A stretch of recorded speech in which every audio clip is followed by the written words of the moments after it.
আপনারা শুনছেন রেডিও ফুর্তি, আর প্রতিদিনের মতো আজকেও ভূত এফএম নিয়ে চলে এসেছি আপনাদের সাথে। আমাদের সমস্ত অভিজ্ঞতা এবং আপনাদের সমস্ত অভিজ্ঞতাগুলো শুনবো এবং শেয়ার করব। সেজন্য সাথে আছি রাসেল, এবং আমাদের সঙ্গে আর কিছুক্ষণের মধ্যে যোগ দেবে ভৌতিস্ট টিম। এবং ভৌতিস্ট টিম যোগ দেওয়ার আগে প্রতিদিনের মতো আজকেও আমি বলবো যে আমাদের বেশ কিছু ঘটনা, যে ঘটনাগুলো মানে আমার সাথেও ঘটে। আমি বলেছিলাম যে আমি যে বাসাটায় থাকি সেই বাসাটা হন্টেড, এবং সেই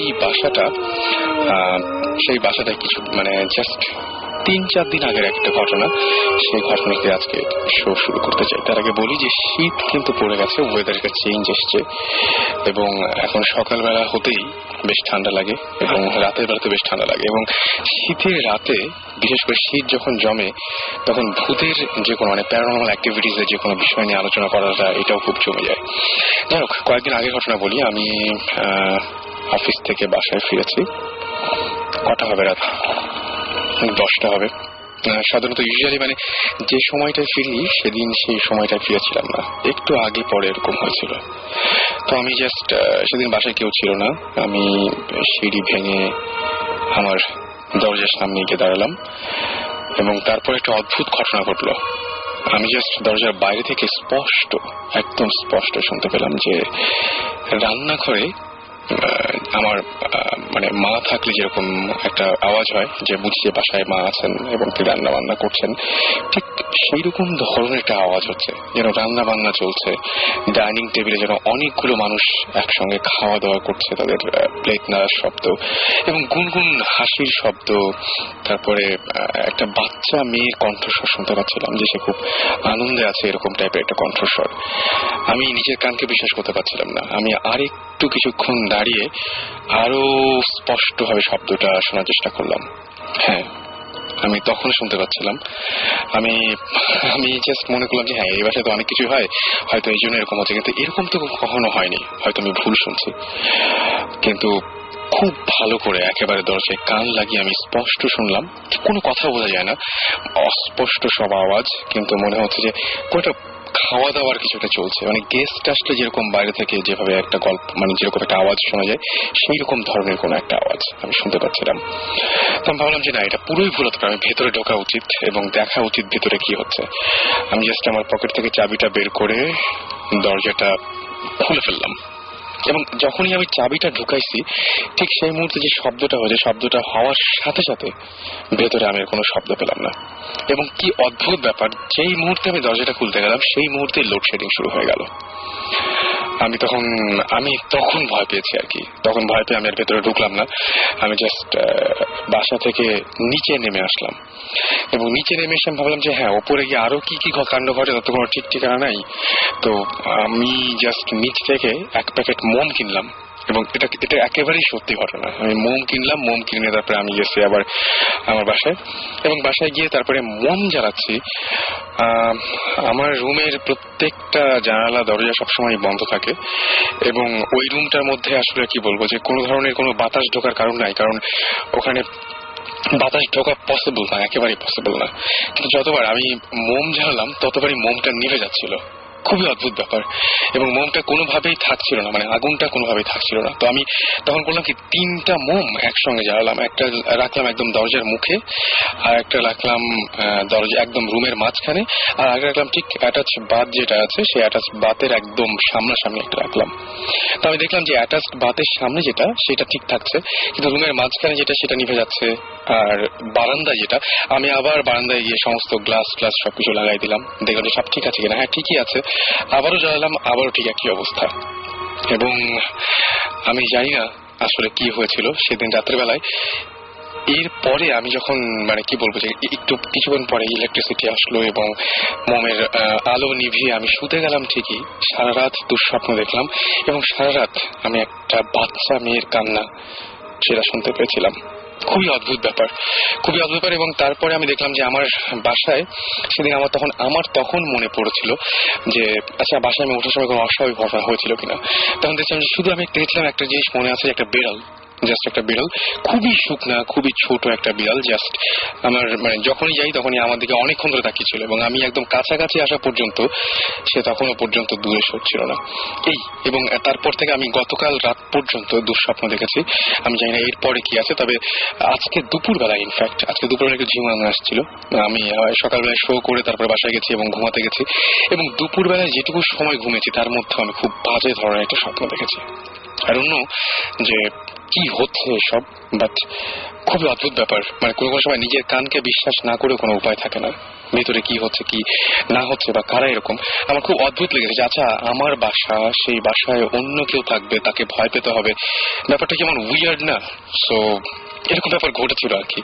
যাই হোক, এরকম অনেক কিছু হয়তো ঘটে, আপনাদের ঘটনাগুলো জানতে চাই। আর সেই জন্য যেটা করতে হবে, শাউট লিখে স্পেস দিয়ে আপনার নাম লিখে স্পেস দিয়ে আপনার মেসেজ লিখে পাঠিয়ে দিতে হবে 9840 নাম্বারে। শুরুতে জানিয়ে দিই যে আমরা রেগুলার অসংখ্য ইমেল পাই, সেই ইমেলগুলোর মধ্যে কতগুলো নাম আমাকে বলতে হবে, যেমন এভিল রাইডার, তারপরে জিয়ামুল ইসলাম আমাদের ইমেল করেছিলেন, সবুজ আমাদের ইমেল করেছিলেন, রাহাত, এছাড়াও আমাদের ইমেল করেছিলেন FBI ফায়াদ, নাবিল তৌহিদ, তারপরে ক্যাম্ব্রিয়ান বয়, অনেক আমাদের ইমেল করেছিলেন।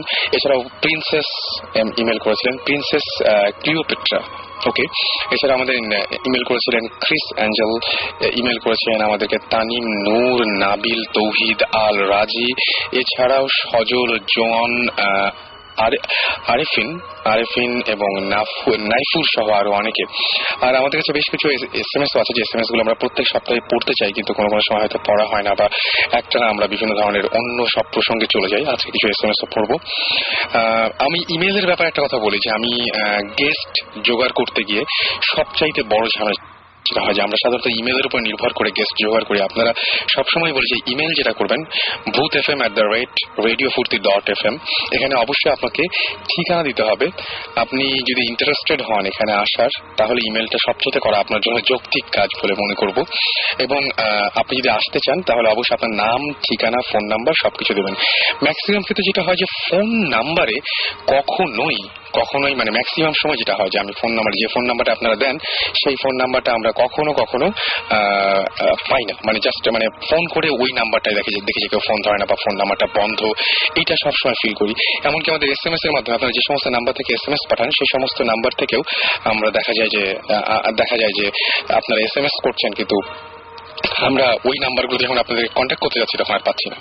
যাই হোক, আরো একটা ব্যাপার, সেটা হচ্ছে ফেসবুকে কিন্তু আমাদের একটা অফিসিয়াল গ্রুপ রয়েছে ভূত FM এর।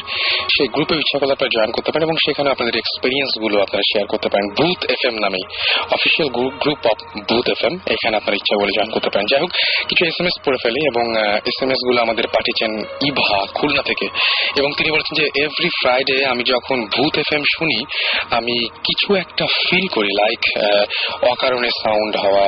আমি এমনি রাত জাগি তখন এত হয় না, অনেক ভয় লাগে।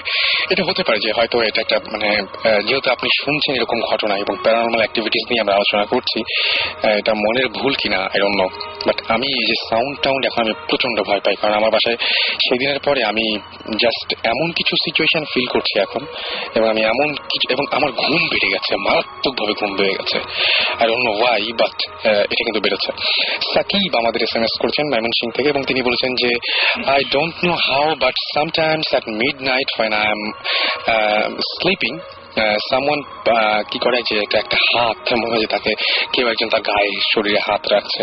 হ্যাঁ, এই ঘটনা কিন্তু আমি অনেকজনের কাছে শুনেছি, ঘুমানোর পরে মনে হয় যে কেউ মাথায় হাত রাখছে বা গায়ে হাত দিচ্ছে, এরকম ধরনের ফিল হয়। আমাদের প্রকৃতি SMS করেছেন এবং তিনি বলেছেন যে আমি বড় হয়ে ভূত হতে চাই। নো ওয়ে, বড় হয়ে ভূত হওয়া যায় না। ভূত একমাত্র যেটা শুনি যে বইয়ে, সেটা তো না থাক, সেটা আর বলবো না যে ভূত কিভাবে হয়, বাট বড় হয়ে ভূত হওয়া যায় না, দ্যাটস ফর শিওর। এবং ভূত হলে আমার মনে হয় যে পৃথিবীতেও থাকা যায় না, এরকম একটা ব্যাপার হয়ে যায়। বা পৃথিবীতে থাকা যায়, সেটা হচ্ছে মানে কি বলবো, যে আপনি এবং আপনার এই মানব জীবন এবং আপনার এই ভূত জীবন দুটো একসাথে পৃথিবীতে স্টে করতে পারে না। মেঘলা লিখেছেন যে মেঘলা তাপসী দুজন লিখেছেন, ভাইয়া আপনারা কিন্তু অনেক বেশি হাসাহাসি করেন, গম্ভীর ভাবে কথা বললে গল্প আর জমবে। ভাই আমি প্রথমে বলবো যে হ্যাঁ হাসাহাসি হয়তো করি মাঝে মাঝে, বেশি হয়তো আপনারা যাতে ভয় না পেয়ে যান সেই জন্য হয়তো হাসাহাসি করি, কিন্তু ব্যাপারটা হচ্ছে কি যে এমনিতেই যে ভয় পাচ্ছেন তারপরে যদি হাসাহাসি একটু না করি তাহলে কেমন হয়। সবচেয়ে বড় কথা যে গল্প বলেছেন আপনি, যে ভূতের গল্প জমে না, আমরা কিন্তু একটাও গল্প বলি না, আমরা পুরোপুরি প্যারানর্মাল অ্যাক্টিভিটিস নিয়ে আলোচনা করি এবং যারা ভিকটিম তাদেরকে আমরা এখানে নিয়ে আসি, তারাই তাদের অভিজ্ঞতাগুলো শেয়ার করি। সুতরাং এগুলো গল্প বলা একেবারেই ভুল হবে, আমরা ঘটনা বলতে পারি। সৈকত লিখেছেন ভাইয়া আপনাদের ইমেল আইডির ভূত বানানটা মানে স্পেলিংটা কি? আচ্ছা এটা আপনি যেটা লিখেছেন যে VOOT, এটা না BHOOT, ভূত FM @radiofurti.fm, আর রেডিও ফুর্তি বানানো কিন্তু FOORTI।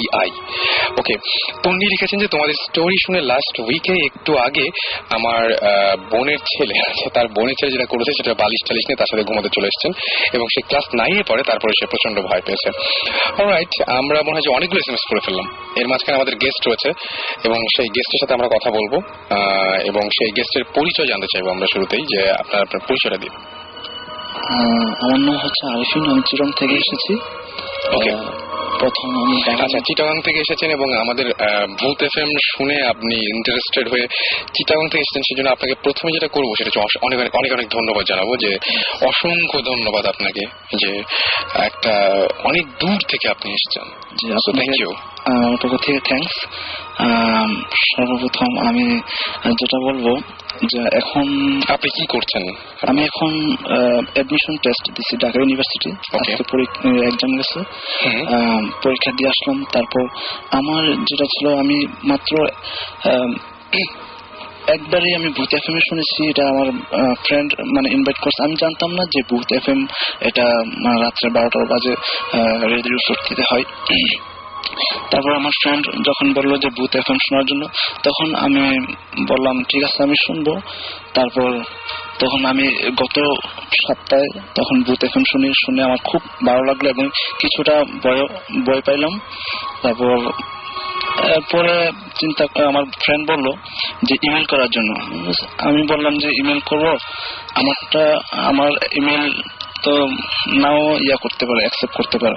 তারপর আমার ফ্রেন্ডের মাধ্যমে ওর নাম হচ্ছে সুমন, আমরা একই সাথে থাকি। তারপর ও সবকিছু করলো, মানে ইমেল মানে পাঠালো। তারপর বললো যে তোর ঘটনাটা বল, তারপর আমি ইমেল করে দিব।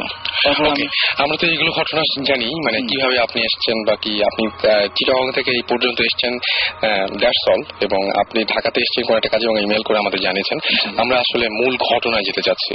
রাইট, মূল ঘটনায় যেতে চাচ্ছি। মূল ঘটনা হচ্ছে সর্বপ্রথম। আচ্ছা আমি একটা কথা বলতে চাই যে এখানে রেডিও ফুর্তি একটা জিনিস মানে কি বলবো, যে একটা জিনিস অনেক অনেক দিন থেকেই অনেকে SMS করে জানাচ্ছেন, যেটা সেটা হচ্ছে মিউজিক, আমাদের ভূত FM এর music. And thanks to Masum and he is here with us, এবং থ্যাংকস যে এত সুন্দর একটা মানে কি বলবো এত ভালোভাবে জিনিসগুলো ব্যাকগ্রাউন্ড গুলো প্লে করার জন্য।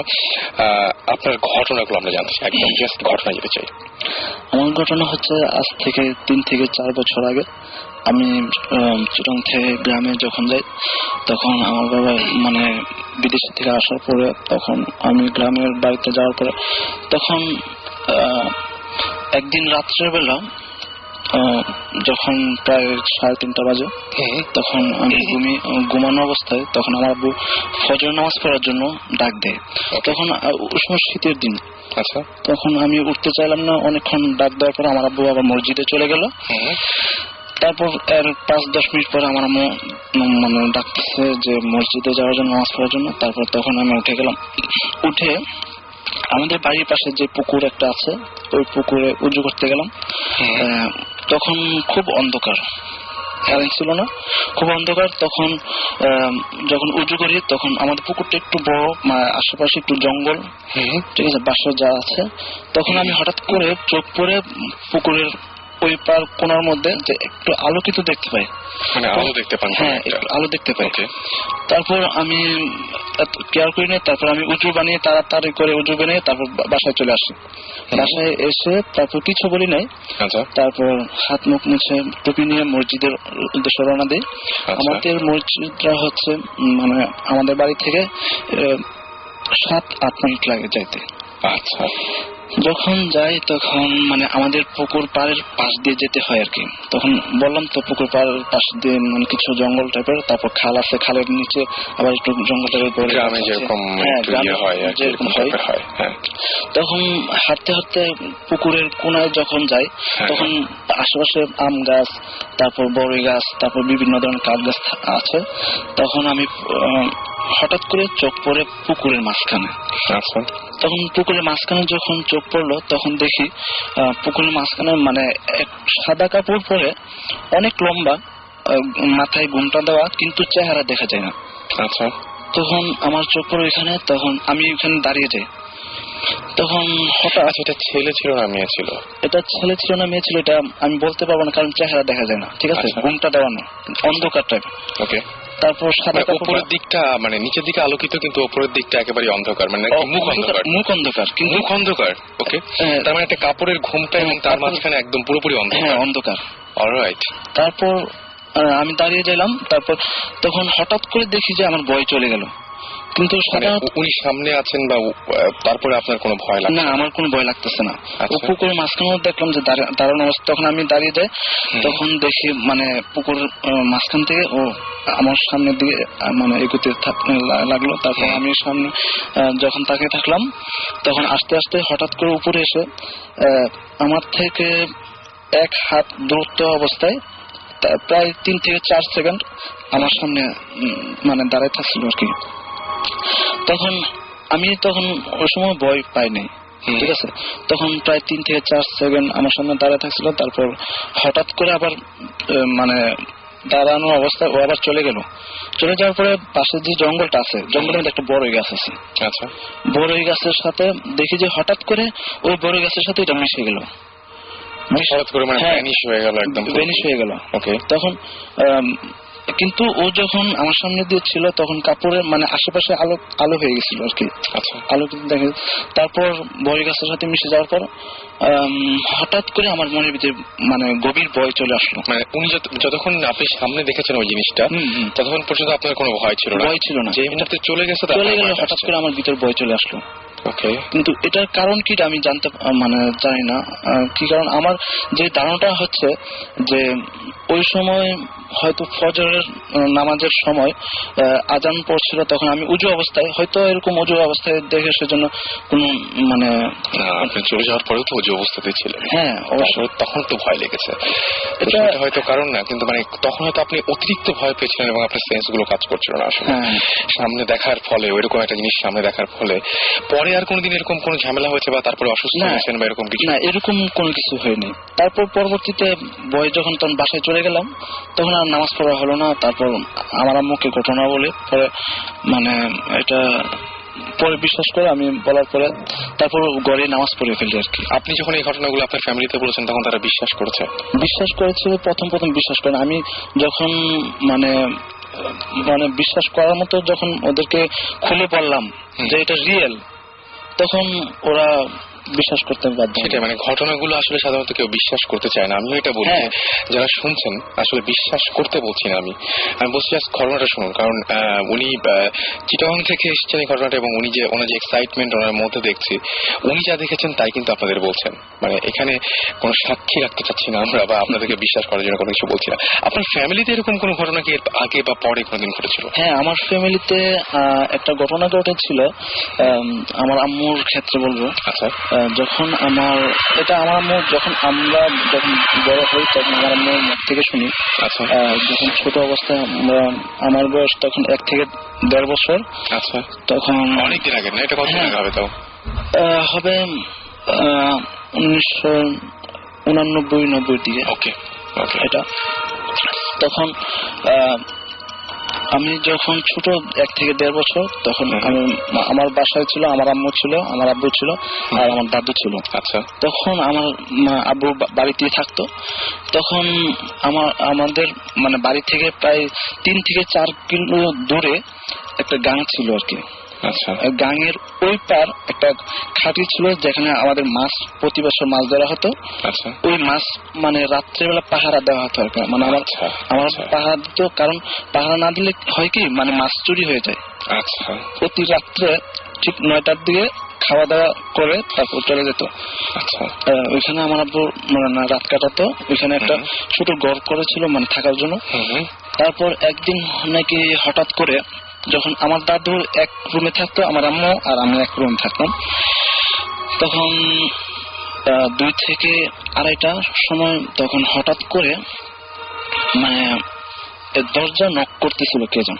আচ্ছা, তখন হঠাৎ করে আমার আম্মুর নাম ধরে মানে নক করতেছে, 3বার নক করছে, ঠিক আছে? 3বারের উপরে আর নক করে নাই আমার আম্মুর নাম। তখন আমার আম্মু সজাগ হয়ে গেল, তখন দরজা খুললো। দরজা খোলার পরে আম্মু কেন দরজা খুললেন? মানে কোনো পরিচিত কণ্ঠস্বর কি মনে হয়? হ্যাঁ, পরিচিত। মানে ওইটা জিনিসটা কি, আমার আম্মু যেটা বললো, আমার আম্মু বলতেছে মানে আমার আব্বুর মানে চেহারার মানে ইয়া করে ধারণ করে ওনাকে আসছিল।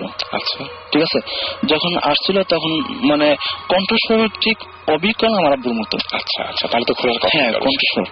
তখন দরজা খুলে তারপর আমার আম্মু মানে ধারণা করছে কি এত রাত্রে গেল 9টার দিকে, সকালে প্রতিদিন সকালে আসে, কিন্তু 9টার দিকে যাওয়ার পরে আবার হঠাৎ করে আবার মাঝরাতে কেন আসলো? আসার তো কথা না।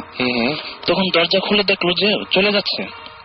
আচ্ছা, চলে যাওয়ার পরে আমার আম্মু হঠাৎ যাই না মানে হয়তো সায়েন্স অন্যরকম হয়ে গেছে, ওনার পিছনে পিছনে আমার আম্মু ছুটতে লাগলো আর কি। আচ্ছা, ওই তখন নিশ্চয়ই আপনার আম্মুর মাথায় অন্য কোনো কিছু কাজ করে নাই? না, অন্য কিছু কাজ করে নাই। আর ওই সামনে যে আছে ও খেয়াল করে নাই যে আমার আম্মু পিছে পিছে যাচ্ছে, ও পিছনের দিকে আর তাকায় নেই। আচ্ছা, তখন আমাদের পুকুর পাড়ের কোনার মধ্যে একটা মানে জাম গাছ ছিল। আচ্ছা, অনেক বড় জাম গাছ।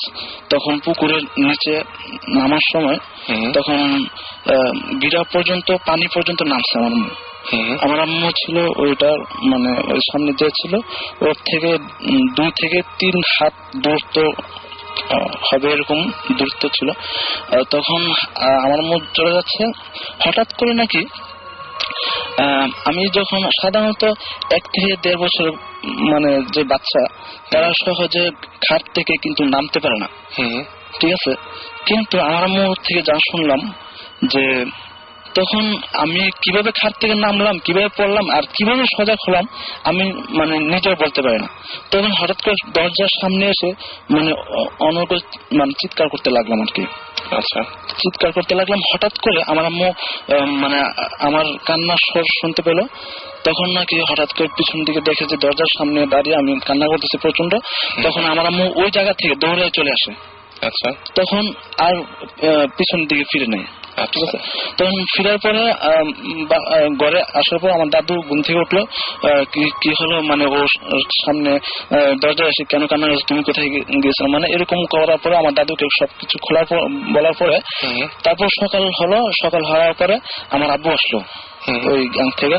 তারপর আমার আব্বুকে কোয়েশ্চেন করা হলো যে আপনি কি রাত্রেবেলা আসছেন 2টা থেকে 2:30টার দিকে? না, তো আমি তো রাত্রেবেলা আসিনি, আমি তো রাতে ওইখানে মানে থাকছিলাম।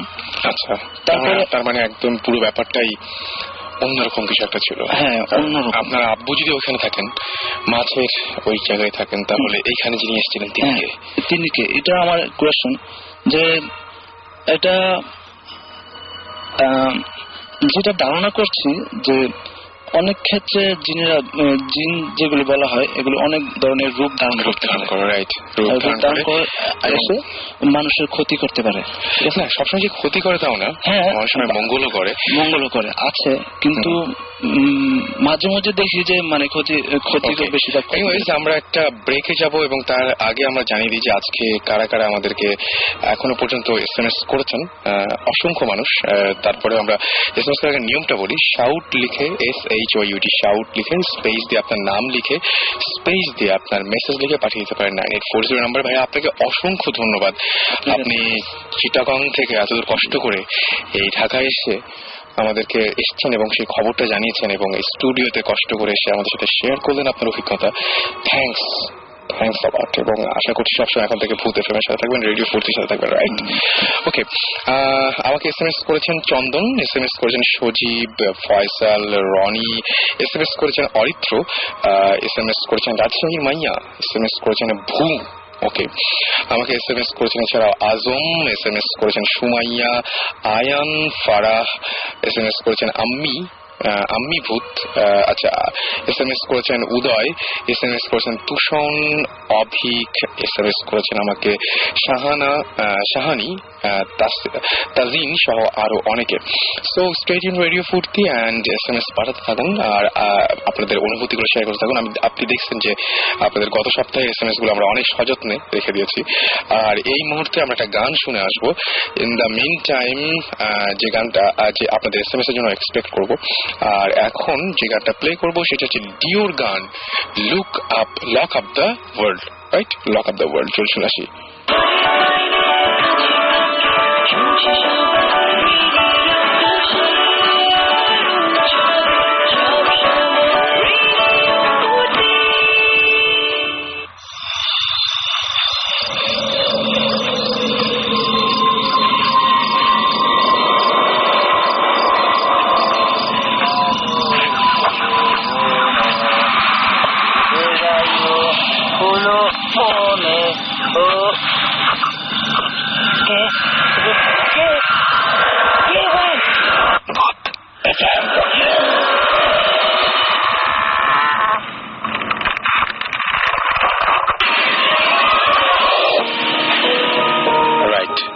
রাত 11:59 থেকে আপনার সাথেই আছে ভূত FM, সাথে আছি রাসেল, শুনছেন সব সময় রেডিও ফুর্তি। আর এই মুহূর্তে আমার সাথে ভৌতি স্ট্রিমও রয়েছে এবং সেখানে রয়েছেন সুমন ভাই এবং জিবরান ভাই। তবে তার আগে আমরা কথা বলতে চাই ঝিলিকের সাথে, একটু ঝিলিকের সাথে কথা বলবো এবং সে আমাদের সাথে এখন টেলিফোনে রয়েছে। হ্যালো ঝিলিক, ঝিলিক শুনতে পাচ্ছেন? ওকে ঝিলিক, কেমন আছেন? হ্যাঁ আমি ভালো আছি। আচ্ছা ঝিলিক, আপনার সাথে আমরা আজকে ঝিলিকের, আসলে আমি সবাইকে একটু জানিয়ে দিই যে আজকে ঝিলিকের আমাদের এইখানে আসার কথা ছিল। ইনফ্যাক্ট আমাদের এই শোতে তার জয়েন করার কথা ছিল, কিন্তু সে আসতে পারেনি বলে তার সাথে আমরা টেলিফোনে যোগাযোগ করেছি। তো ঝিলিক, আমরা বেশি কথা না বাড়িয়ে সরাসরি ঘটনায় চলে যাই। আসলে আমি এই ফ্ল্যাটে যে ফ্ল্যাটে বলতে যাচ্ছি, আচ্ছা একটু মাউথপিসটা একটু কাছে নিয়ে কথা বলা যাবে, কারণ আপনার ভয়েস আমরা খুব আস্তে শুনতে পাচ্ছি। আচ্ছা এখন? হ্যাঁ এখন ঠিক আছে। হ্যাঁ, আমি যে ফ্ল্যাটের কথা বলতে যাচ্ছি ওখানে আমি মুভ করেছিলাম 2000 সালে।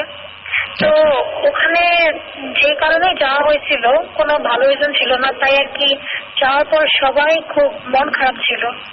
তখন যেহেতু আমার বাবা নারায়ণগঞ্জে ছিল, তাই আমরা অনেক কাজিনরা মিলে, আমার আম্মু, আমি, আমার আপন বড় বোন আর কয়েকটা কাজিন মিলে আর কি ফ্ল্যাটে থাকতাম। তো যাওয়ার পর যেটা হয় যে প্রথম দিন রাত্রে একটা ঘটনা বলি যেটা আমার সাথে হয়েছিল।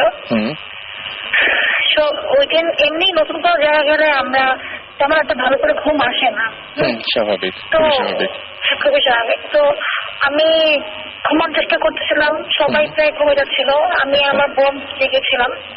তো হঠাৎ করে কেমন জানি আওয়াজ শুনতে পেলাম যে পাশের, হ্যালো হ্যাঁ আমি শুনতে পাচ্ছি, বলেন। জি, কেমন জানি আওয়াজ শুনতে পেলাম যে পাশের রুম থেকে অতিরিক্ত মাত্রায় আওয়াজ আসতেছে।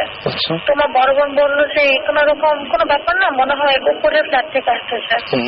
আমি বললাম যে না দিদিমণি, মনে হয় পাশের রুম থেকে আসতেছে। তারপরে কোনো মতে আমাকে বুঝায় রয়েছে, ঘুম পাড়ালো।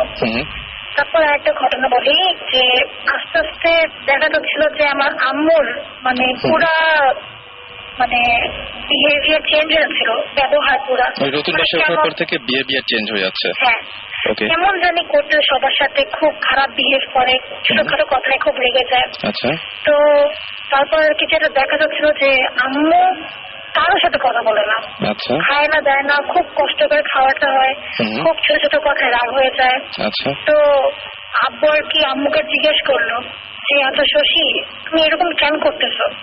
তখন আম্মু বললো যে আমার তো অনেক বন্ধু আছে। বলে তোমার কি বন্ধু? বলে যে আমার বিশাল একটা বন্ধু আছে না।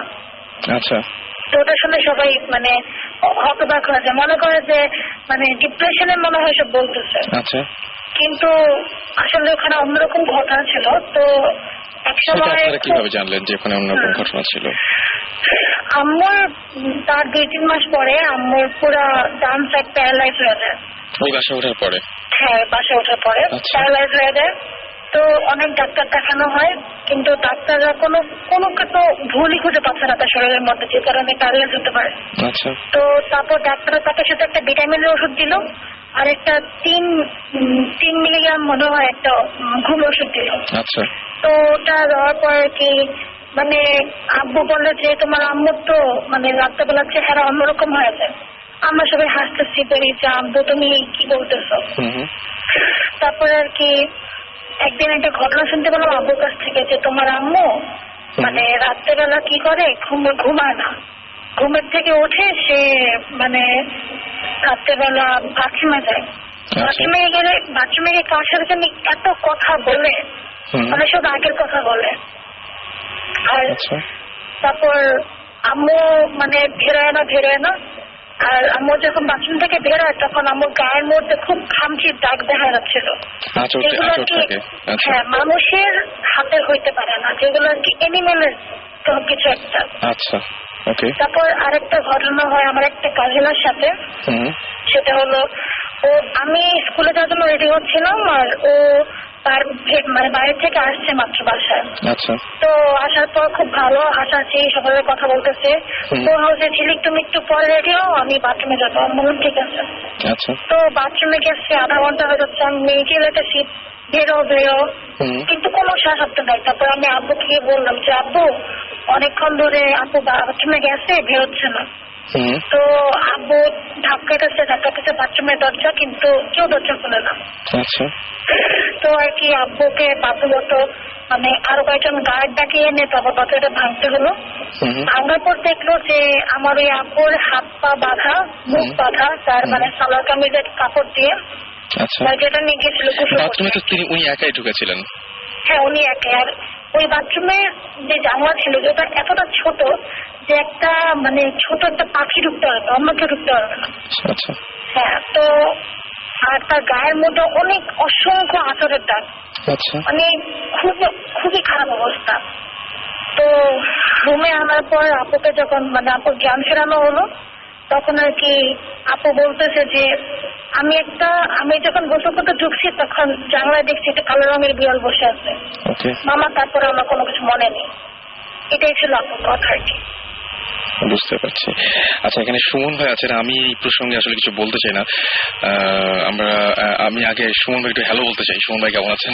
হ্যাঁ, ভয়ঙ্কর ভালো আজকে, ভয়ঙ্কর ভালো। এবং সুমন ভাইয়ের গল্প শুভ। তারপরে সুমন ভাই আপনি শুনেছেন ঝিলিকের ঘটনাটা? হ্যাঁ, আমি প্রথম দিকটা শুনতে পারিনি, আমি পরের পার্টটা শুনছি। রাইট, ঝিলিকের বাসা ঢাকাতেই, এবং সেই ঢাকাতেই এই ঘটনাগুলো ঘটছে। তো ঝিলিক, থ্যাংক ইউ আমাদের সাথে শেয়ার করার জন্য এই ঘটনাটা। ওকে, আমার মনে হয় যে মানে আপনি অনেক সুন্দর করে বলেছেন, সবকিছু গুছিয়ে বলেছেন। Thank you.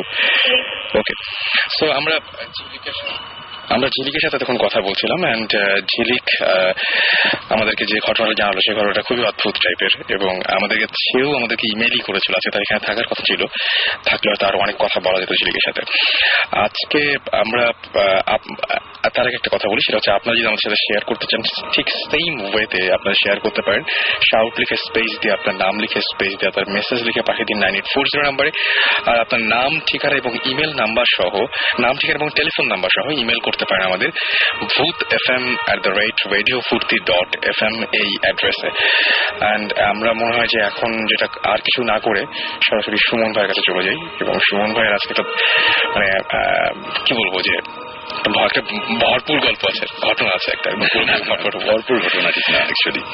না, এই আজকে অ্যাকচুয়ালি আমরা এই ভূত এফএম শুরু হওয়ার আগেই কিছুক্ষণ আগে আলাপ করছিলাম আমরা সবাই একসাথে, যে আমরা যে ভয় পাই, এবং ভয় পাওয়ার পর কোন একটা জিনিস আমরা দেখলাম বা এক্সপিরিয়েন্স করলাম বা শুনলাম একটা আওয়াজ বা কিছু, অনেক সময় আমরা এরকম ভয় পাই। কেউ এটা মনে করে যে ভূত, কেউ স্পিরিট বলে, কেউ বলে জিন, এই টাইপের। তো মানে ভয় তো আমাদের অ্যাকচুয়ালি হিউম্যান নেচার, আমাদের মধ্যেই আছে জিনিসটা, ভয় পাওয়ার ব্যাপার অবশ্যই। সো এক একজন জিনিসটা এক একভাবে নেয়।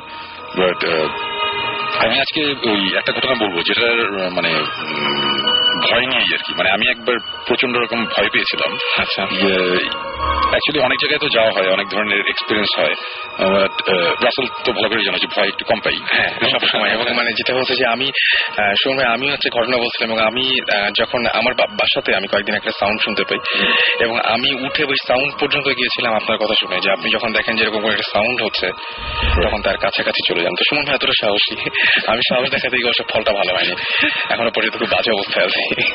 আসলে এটা অভ্যাস হয়ে যাবে না, মানে আমি একসময় ছোটবেলায় আমি একসময় অনেক ভীতু ছিলাম। আচ্ছা, বাট ভীতু থাকার পরে মানে একটা ব্যাপার কিন্তু থাকে, আমি দেখেছি যে যারা এইসব ভূত টুত জিনটিন এগুলো বিশ্বাস করে বা যারা এগুলোতে ভয় বেশি পায় তারা ভূতের গল্প বেশি শুনতে চায়, ইন্টারেস্ট বেশি থাকে, জানতে চায় বেশি। সো এটা অ্যাকচুয়ালি ঘুরে ফিরে একটা ওই এন্টারটেনমেন্টের মতনই ব্যাপার। কয়েকদিন আগে আমাকে একজন বলছিল যে হ্যাঁ এই ভূত স্টেটে কি বা ভূত এফএম এটা কি, এখানে যে এত কিছু গল্প হয় এগুলো তো সত্যি না, এগুলো তো চাপা। আমার কথা ছিল যে ওগুলা সত্যি নাকি মিথ্যা অ্যাকচুয়ালি ওগুলো নিয়ে চিন্তা করার করে শোনার বা দেখার কোনো দরকার নেই। আমরা স্টিফেন কিং এর বই পড়ি কেন, মানে আমরা ভয়ের গল্প পড়ি কেন, সেটি আমরা এন্টারটেইন হতে চাই, রাইট? একদম। কেউ হয়তো ভয় পেতে চায়, কেউ মজা পেতে চায়, এই কারণেই পড়ে। বাট কারো তো স্টিফেন কিং তো কখনো বলে নাই যেগুলো বিশ্বাস করো। আমরা বলছি এগুলো বিশ্বাস করার দরকার নেই, এগুলো শুনে যদি আপনারা মজা পান বা এন্টারটেইন হন সেটাই হচ্ছে ব্যাপার। একদম। সো এই হ্যাঁ, এখন আমি একটা ঘটনা বলি, এটা কয়েকদিন আগের কথা। মানে রাতের বেলা আমি তো ঘুমাই অ্যাকচুয়ালি সকালের দিকে। সো আবার আমার বেডরুমটা মধ্যে জানালা আছে দুটো, বাট জানালা দুটো বোধহয় আমি এই বাসায় এসেছি 4 বছরে খোলা হয়নি আর কি। সবসময় বন্ধ থাকে এবং খুব ডার্ক কালারের মোটা কাপড়ের পর্দা। সো যারা আমার বাসায় দিনের বেলা আসে দেখে যে আমার রুমে লাইট চলছে, বিকজ অন্ধকার থাকে প্রচন্ড, মানে দিন হোক রাত হোক কোনো ব্যাপার না আর কি। সো আমি ঘুমাতে গিয়েছিলাম সকাল 8:30টার দিকে মোস্ট প্রবাবলি, তো শুতে গেছি এবং রুম পুরোপুরি অন্ধকার। তো করে আমি শুতে চলে গেছি, আমি শুয়ে পড়েছি। তারও বেশ কিছুক্ষণ পর মানে ঘুম আর তন্দ্রার মাঝামাঝি একটা অবস্থা, মানে পুরোপুরি ঘুমায়ও নাই আবার জেগে বসে এরকম একটা অবস্থা। এবং ওই যে রুমের মধ্যে মাঝে মাঝে টুকটাক আওয়াজ, এগুলো নিয়ে এর আগে আমি অনেকবার আলাপ করেছি যে ওরকম টুকটাক একটা আওয়াজ টাওয়াজ হচ্ছে। তো এগুলো খুব নর্মাল জিনিস, এগুলো স্বাভাবিক, এটা সব বাসাতেই হয়। তার মানে এই না যেখানে ভূত জিন আছে। সো এরকম একটা অবস্থাতে হঠাৎ করে একটা আমার মাথার পেছনের দিকে একটা পার্টিশন আছে অ্যালুমিনিয়ামের, ওই ভিতরে ডিভিডি বইয়ের লাইব্রেরি, সো গ্লাসের পার্টিশন। তো হঠাৎ করে মনে হয় গ্লাসে একটা টক করে একটা আওয়াজ হলো, অ্যাজ ইফ কেউ গ্লাসে টোকা দিয়েছে, এই টাইপের একটা আওয়াজ। তো শুনে আমি হঠাৎ করে একটু চমকে উঠলাম যে কি ব্যাপার, আওয়াজ কি ব্যাপার। আমি ঘুরলাম, আমি আবার ঘুমানোর সময় আমি চাদর পুরো মাথার উপর দিয়ে ঘুমিয়েছি, মানে কিছুই দেখা যায় না, জাস্ট একটু নিঃশ্বাস নেওয়ার জন্য একটু ফাঁকা থাকবে, ওদিক দিয়ে জাস্ট নিঃশ্বাসটা নিবো আর কি, বাতাসটার জন্য। তো আমি চাদরটা সরিয়ে আমি জাস্ট উল্টা দিকে ঘুরলাম, ঘুরে দেখলাম যে আছে না, কিছু না আছে। আমি আবার ঘুমিয়ে পড়তে গেলাম। তো আমি আবার মুখের মধ্যে চাদর দিতে গিয়ে আমি রিয়েলাইজ করলাম যে আমার চাদরের ফাঁক দিয়ে যে জায়গাটা ফাঁকা আছে ওদিক দিয়ে আমি দেখলাম যে আমার বিছানার পাশে হচ্ছে কম্পিউটার টেবিলের পাশে যেই চেয়ারটা, চেয়ারের ঠিক পেছনে অন্ধকারের মধ্যে দেখা যাচ্ছে একটা সাদা একটা শেপ। আমি খুব ভালো করে তাকিয়ে বুঝলাম যে এটা একটা ফাঁসির দড়ি ঝুলছে, এবং এটা দেখার সাথে সাথে আমি খুব চমকে উঠেছি স্বাভাবিকভাবে। একটা ফাঁসির দড়ি টাইপের একটা জিনিস আমার কোথেকে আসবে। আমার রুমে আমি সবসময় দরজা লক করে ঘুমাই এবং আমি কিছুক্ষণ আগে শুতে গেছি, এভরিথিং ওয়াজ ফাইন। সো এটা দেখে আমি ফার্স্টে খুব চমকে যাই। তারপরেই আমি চিন্তা করি যে না, ব্যাপারটা হচ্ছে কিছুই না, এই ওই মাঝে মধ্যে চোখ বন্ধ করে থাকলে চোখ খোলার পরে অন্ধকারের মধ্যে আলো অনেক আধারের একটা, তো তখন তো সকাল খুবই হালকা আলো, মানে খুবই হালকা, মানে কি মানে শেপ গুলো বোঝা যাচ্ছে রুমের মধ্যে। সো আমি আবার চোখ টোক বন্ধ করলাম, বন্ধ করে আবার তাকালাম দেখার জন্য, চেক করার জন্য। দেখলাম যে এখনো ইটস স্টিল দেয়ার। সো তখন আমি আবার একটু ভজ পেলাম যে কি ব্যাপার, এটা এখন তো চলে যাওয়ার কথা, চোখের প্রবলেম। সো আমি আবার চোখ টোক বন্ধ করে কিছুক্ষণ শুয়ে আছি, আমি আবার কতক্ষণ পরে আবার তাকালাম, তাকিয়ে দেখলাম এখনো ওখানে আছে। সো তখন আমার টেনশন হওয়া শুরু করলো, যে তখন আমি ভয় পাওয়া শুরু করলাম। এবং একটা সময় ভয় বাড়তে বাড়তে এরকম একটা পর্যায়ে চলে গেল, আমি যে আজকে বলছিলাম একটু আগে যে আমরা আড্ডা দেওয়ার সময় যে লাইফে অনেক জায়গায় গিয়েছি, অনেক ধরনের এক্সপিরিয়েন্স হয়েছে এই ভৌতিস করতে গিয়ে বা ভৌতিসটার আগে অনেক সময় মাঝে মধ্যেই ভয়টাই পেয়েছি, কিন্তু ভয়ের ডেফিনেশন যে এরকম হতে পারে এটা আমার জানা ছিল না। অসম্ভব রকম একটা ভয় আমার পুরা মনে হলো যে ঘাড়ের উপর চেপে বসছে, মানে অন্যরকম একটা অবস্থা, মানে পুরা গা মনে হয় যে জ্বলছে, মানে গরম হয়ে গেছে, এই টাইপের প্রচন্ড ভয় লাগছিল। আমি বারবার চিন্তা করছি যে আমি চোখের সামনে যে জিনিসটা দেখছি এই সাইনটাই তো ভালো না, মানে সামনে একটা ফাঁসির দড়ি সেটাই। বিকজ এর আগে এরকম হয়েছে যে এই ভৌতিক ইনভেস্টিগেশনে গিয়ে এরকম হয়েছে যে রুমের মধ্যে বসে আছি, টেবিলের উপর একটা গ্লাস রাখা, চায়ের কাপ টাপ এইসব জিনিসপত্র রাখা, গ্লাস পড়ে গেছে অটোমেটিক, মানে কোনো কারণ নাই আর কি। একটা গ্লাস তো এটার মধ্যে যে বাতাসে পড়ে যাবে, এইগুলো আমরা দেখেছি, এগুলো দেখে কখনো ভয় লাগে নাই। আচ্ছা ঠিক আছে, গ্লাস মানে আমি যদি এখন বলি যে হ্যাঁ ঠিক আছে আমি জিন বিশ্বাস করি, জিন এই কাজটা করেছে, তো তখন আমার এক্সপ্লেনেশন হচ্ছে একটা জিন এসে একটা গ্লাস ফেলে দিচ্ছে, এটা যদি একটা মানুষ ফেলতো আমি বলতাম যে আচ্ছা গ্লাসটা ভেঙে গেছে বেচারা, এটা এখানে তো ভয়ের কিছু নাই, তুমি তো গ্লাসই ফেলেছো, বেশি তার কিছু করো নাই, সেখানে ভয় পাবো কেন? তো এইভাবে সবসময় চিন্তা করি। বাট কেউ যে একটা ফাঁসির দড়ি ঝুলে সামনে যদি দাঁড়ায় থাকে, এটা কিন্তু একটা ভয়ের একটা ব্যাপার। তখন আমি চিন্তা করতেছি যে আচ্ছা ঠিক আছে, ধরে নিচ্ছি যে আমার সামনে এখন যেটা আছে এটা ভালো কিছু না, একটা খারাপ একটা জিন বা ব্যাড স্পিরিট বা যেটাই বলি, মানে ইভিল একটা কিছু, এবং আমার সামনে এবং যে কোনো কিছু একটা বোঝাতে চাচ্ছে, সে একটা ফাঁসির একটা দড়ির ফাঁসের মতো এটা করে মানে সামনে দাঁড়ানো। সো জিনিসটা আমার কাছে তখন খুব ভয়ঙ্কর কথা। হ্যাঁ, বিকজ অ্যাকচুয়ালি এই সিনটা দেখতে ভালো লাগে না। নর্থের যে আমি একটা খোলা একটা বাসার মধ্যে আছি, মানুষজন আসতে যাচ্ছে, আমি শুয়েছিলাম, দুপুরবেলা হঠাৎ করে দেখলাম একটা কেউ আছে, কেউ ঝুলিয়ে দিয়ে গেছে বা কেউ ফাইজলামি করতেছে, ব্যাপারটা তো ওইটা না, ব্যাপারটা অনেক সিরিয়াস। এবং আমি এর আগে একবার বলেছি আমার বাসায় আমি একা থাকি, কোনো মানুষ নেই, একটা কাজের ছেলে থাকে, সে সার্ভেন্ট কোয়ার্টারে ঘুমায়, পুরো বাসায় আমি একা, রুম লকড, মানে কারো আসার কোনো ওয়ে নাই। সো ভয়টা তখন বাড়তে থাকলো, এবং বাড়তে বাড়তে একটা সময় মানে এরকম একটা পর্যায়ে আমি যেটা মানে আমি কিন্তু অ্যাকচুয়ালি ঘটনার চেয়ে আমি ভয়ের দিকটাই আমি বেশি প্রেশার দিচ্ছি। না ঠিক আছে, ভয়টা যে কি ভয়ঙ্কর ব্যাপার এটা আমি আজ কয়েকদিন আগে টের পেলাম আর কি, রাইট? সো এত মানে ভয় একটা সময় আমার মনে হলো কি যে আমার পুরা মানে আমার গায়ে তো চাদর, মানে আমার চাঁদের উপর দিয়ে কেউ চাপতে আমাকে চেপে ধরছে আর কি। মানে আমি মানে অনেকটা যে অনেকে বলে না যে রাত্রেবেলা ঘুমানোর সময় অনেকে বোবায় করে একটা জিনিস বলে, এটা কিন্তু যারা এক্সপিরিয়েন্স করে তারা কিন্তু বুঝে যেটা অনেক ভয়ঙ্কর, অনেক অনেক ভয় লাগে। সো তারপর যেটা হয় যে ঘুমটা ভেঙে যাওয়ার পর মনের মধ্যে একটু ভয় থাকে। সো তারপরে দুপুরবেলা দেখা যায় ভয়টা পুরো চলে গেছে, কিন্তু তারপরে কিন্তু মাথা মধ্যে থাকে একটা অনেক ভয় পেয়েছিলাম, এরকম বলে অনেকে একদম। সো এখন আমি জিনিসটা এইভাবে বলতে পারি যে বোবায় ধরলে যেই তখন যে অসহায় একটা ফিলিং হয় যে ভয়টা লাগে, এটা সে তার চেয়ে 10 টাইমস বেশি। ওকে, এবং ওইটার সাথে ডিফারেন্স হচ্ছে এই জিনিসটা রিয়েল, এটা এখন স্বপ্ন না। এবং আমি ওই মুহূর্তে ওই ভয় ওই ঘটনাটার মধ্যে আমি বাস করছি, নর্থদের যে আমি এক্সপিরিয়েন্সটা পরে কাউকে বলছি তা না, আমি তখনই জিনিসটা এক্সপিরিয়েন্স করছি, আমার চোখের সামনে হচ্ছে। সো খুব সিভিয়ার একটা ব্যাপার। এবং এরকম একটা সময় আমি কি করবো বুঝতে পারছিলাম না, তারপরে আমি কি করলাম না করলাম এবং আলটিমেটলি জিনিসটা কি হলো এই ব্যাপারটা নিয়ে আমরা ভৌতিক একটা লাস্ট এসে বলবো। ঘটনাটা আমি আপাতত এখানে ব্রেক নিই। ওকে, আমরা একটা ব্রেকে যাই। ইন দ্য মিন টাইম আপনারা আমাকে SMS করুন এবং লিখে ফেলুন SHOUT শাউট স্পেস আপনার নাম স্পেস আপনার মেসেজ পাঠিয়ে দিন 9840 নাম্বারে। আমাদের SMS করেছেন শাগনিক, আমাদের SMS করেছেন দাইগি, মুরাদ, তামান্না, তামজিদ, ফারাহ আমাদের SMS করেছেন, মশিউর, এছাড়া আমাদের SMS করেছেন স্মিতা, সুমন, ইমতিয়াজ, রিয়াদ, আমাদের SMS করেছেন সেলভি, দিশা, অর্থী, এছাড়াও আমাদের SMS করেছেন সুমন, ইমরান, লিসা সহ আরো অনেকে। থ্যাংক ইউ আপনাদের SMS করার জন্য। আমরা একটা গানে চলে যাবো, and in the meantime আপনারা SMS করতে পারেন আমাদেরকে, আর গানের পরে ফিরে এসে আমরা শুনবো বাকি ঘটনাটা। চলুন শুনে আসি একটি গান।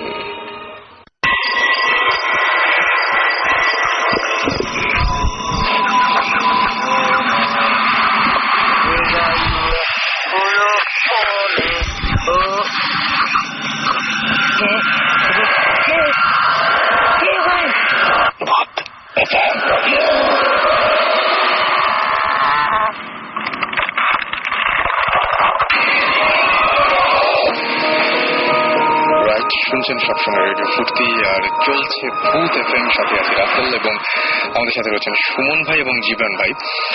আর সেই সাথে আমি কিছু SMS পড়ে ফেলি। আমাদেরকে SMS করেছেন রুহান, বলছেন ভাইয়া আমার কোনো একটা ড্রিম দেখলে তার কিছুদিন পরেই সেটা সত্যি হয়ে যায় আমার, এবং এরকম আমার লাইফে অনেক হয়েছে। ওকে, খুবই অদ্ভুত একটা ঘটনা। অথরা আমাদের লিখেছেন ময়মনসিংহ থেকে, ময়মনসিংহ মেডিকেল কলেজ থেকে, যে তিনি বলেছেন যে তাদের ভেতরে, তাদের এই ক্যাম্পাসের ভেতরে একটা পুকুর আছে, যে পুকুরে প্রতি বছরই 2-3 জন মারা যায়, এবং তার কারণটা তিনি মনে করছেন যে কোন একটা প্যারানর্মাল ব্যাপার স্যাপার সেখানে আছে আর কি। ওকে, আদিব লিখেছেন, ভাইয়া এক্সোরসিস্ট ট্র্যাডিশন অফ ইসলাম বইটা অনেক খুঁজলাম বাট পেলাম না কোথাও, বড় বড় লাইব্রেরিতেও না। এটা সুমন ভাইয়ের কাছে কোশ্চেন করেছে, এবং একই সাথে নির্ঝর লিখেছে, ভাই এক্সোরসিস্ট ট্র্যাডিশন ইন ইসলাম বইটা কোথায় পাওয়া যাবে? এটা সুমন ভাই ভালো বলতে পারবেন আমার চাইতে মনে হয়। ওয়েল, অ্যাকচুয়ালি বইটা আমি কিনেছিলাম স্টেজ থেকে, amazon.com থেকে কেনা। সো বাংলাদেশে বইটা না থাকতেই পারে, ইন্টারনেটের মাধ্যমে আপনি ইচ্ছা করে ট্রাই করে দেখতে পারেন, এবং অনেক সময় ইন্টারনেট থেকেও কেনা যায়। আমি ইন্টারনেট থেকে কিনেছিলাম, অ্যামাজন থেকে কিনেছিলাম। এই তো সেটাই। সুতরাং আমার যেটা মনে হয় যে আপনি এখানে বসে সেই কাজটা করে ফেলতে পারেন। আচ্ছা, আমাদের সঙ্গে আরেকজন আছেন, তিনি হচ্ছেন আমাদের সাথে আজকে জয়েন করেছেন। এটা নতুন না, তিনি এর আগে আমার সাথে জয়েন করেছেন, রাইট? আপনার নামটা তারপর আরেকবার বলুন। আমি ইমরান। এবং ইমরান গতদিন একটা বেশ কিছু ঘটনা বলেছিল, এবং আমরা সবাই সেটা শুনেছিলাম। সেই সাথে ইমরান সেই জায়গার কিছু ঘটনা বলবে আবারও। তারাস উপজেলা, তাই না? তারাস উপজেলার কিছু ঘটনা বলেছিলেন আপনি, এবং সেখানে খুব অদ্ভুত টাইপের ঘটনা ঘটে। এবং আমরা জেনেছিলাম যে ওইখানকার যে ঘটনাটা, মানে বাংলাদেশে প্যারানর্মাল কোনো কিছু দিয়ে সার্চ দিলে ওই জায়গাগুলো আসে, ওই বিল টিল ওই সমস্ত জায়গাগুলো আসে। তো এইখানে ইমরান একজনের নাম বলেছে, পুরনো জমিদার বাড়ি, এবং সেখানে যে পুকুরের পাড়ে রাজহাঁস, এবং সেই রাজহাঁস কেটে খাওয়ার ফলে তাদের যে সমস্ত সমস্যাগুলো হয়, এবং সেই পুরনো জমিদার বাড়ির সেই বংশের একজন, তার নাম হচ্ছে পিতল চৌধুরী। সেই পিতল চৌধুরীর কিছু মানে সাথে কথা বলে আমাদেরকে ইমরান আজকে আর নতুন কিছু তথ্য দিবে, এবং কেন ওইখানে ভ্যান আলা বা কেউ যেতে রাজি হয় না সেই ব্যাপারে একটু বলুন, যে গ্রামের ওই স্পেসিফিক ওই জায়গাটায় কেন কেউ যেতে রাজি হয় না, এটা আপনি জানতে পেরেছেন? হ্যাঁ, আচ্ছা, কেন যেতে রাজি হয় না? আচ্ছা, এটার কারণ হচ্ছে যে ভ্যান যে চলতো আগে, ওখানে রাতের বেলা ওই এলাকাটা তো বিচ্ছিন্ন একটা গ্রাম, তো গ্রামের লোকেরাই যা করছিল যে কতগুলো লোক নিয়ে রাতে পাহারা দেওয়ার জন্য কিছু লোক নিয়োগ দিয়েছিল, যে ওরা রাতে পাহারা দিবে। তো কোনো একটা কারণে বা একজন লোককে মেরে ফেলা হয় ঘটনা, এবং লোকটার লাশটাকেও খুঁজে পাওয়া যায় না, মানে লোকটা সম্পূর্ণ নিখোঁজ হয়ে যায় ওই এলাকা থেকে। আচ্ছা, কিভাবে নিখোঁজ হয়েছে কেউ জানে না। ধীরে ধীরে ঘটনাটা ভুলে যায় অনেকেই। এর অনেকদিন পরে ঘটনাটা হচ্ছে যে আমরা যখন যাই, আর 1 বছর আগে যে ভ্যান চালক যিনি ছিলেন উনি কিন্তু বেঁচে আছেন এখনো। আচ্ছা, তো মানে কে বেঁচে আছেন? যে ভ্যান চালকটা আক্রান্ত হয়েছিল, মানে এই যেখান থেকে শুরু ঘটনাটার, ওই যে রাস্তায় যাওয়া আসা করতে যে এখন যে ভ্যান চালক, কে মারা গেল? তাহলে মারা গেল হচ্ছে যিনি ছিলেন রাতের নৈশ প্রহরী, মারা গেছেন। আচ্ছা, আর এইটা প্রথম দেখেছেন ভ্যান চালক। আচ্ছা, বলুন, তাহলে শুনি আমরা। তো এক ভ্যান চালক ওই রাস্তায়, ওইটুকু রাস্তায় তারাস থেকে বারোহাঁস থেকে তারাস, শুধু ওইটুকুতেই ভ্যান চালান।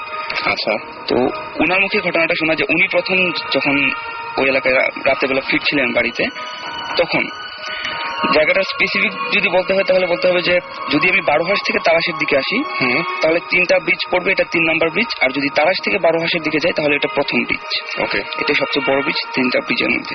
উনি যখন ব্রিজটা ক্রস করছিলেন ঠিক তখন দেখতে পেলেন যে ব্রিজের নিচ থেকে লুঙ্গি পরা ছিল, যখন নিখোঁজ হয়েছিলেন যে লোকটা লুঙ্গি পরা ছিল, তো ওই লোকটাই ঠিক উঠে আসতে চাচ্ছেন, মানে মাটি হেঁচড়ে উপরের দিকে উঠে আসতে চাচ্ছেন। নিচে কি পানি বা এরকম কিছু আছে? তখন শুকনা ছিল, শুকনা ছিল, উঠে আসতে যাচ্ছে।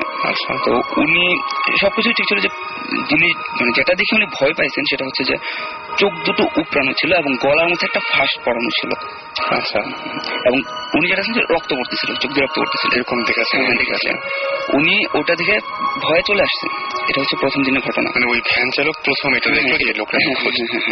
উনি এটা দেখে এসে গ্রামে বললেন ওনার এখানে, কিন্তু বিশ্বাস করলো না কেউ। এটা স্বাভাবিক বিশ্বাস করবে না যে একজন লোক নিখোঁজ হয়ে গেছে এতদিন পরে। এই ঘটনাটা উনি পরপর বেশ কয়েকদিন দেখলেন। ওই ভ্যান চালক একজনের, ওনার কাছে ওই যে লোকটা নিখোঁজ হয়েছিল উনি মানে উঠে এসে কিছু একটা বলতে যাচ্ছে, উনি এখানে দাঁড়ানি হয়ে চলে গেছেন।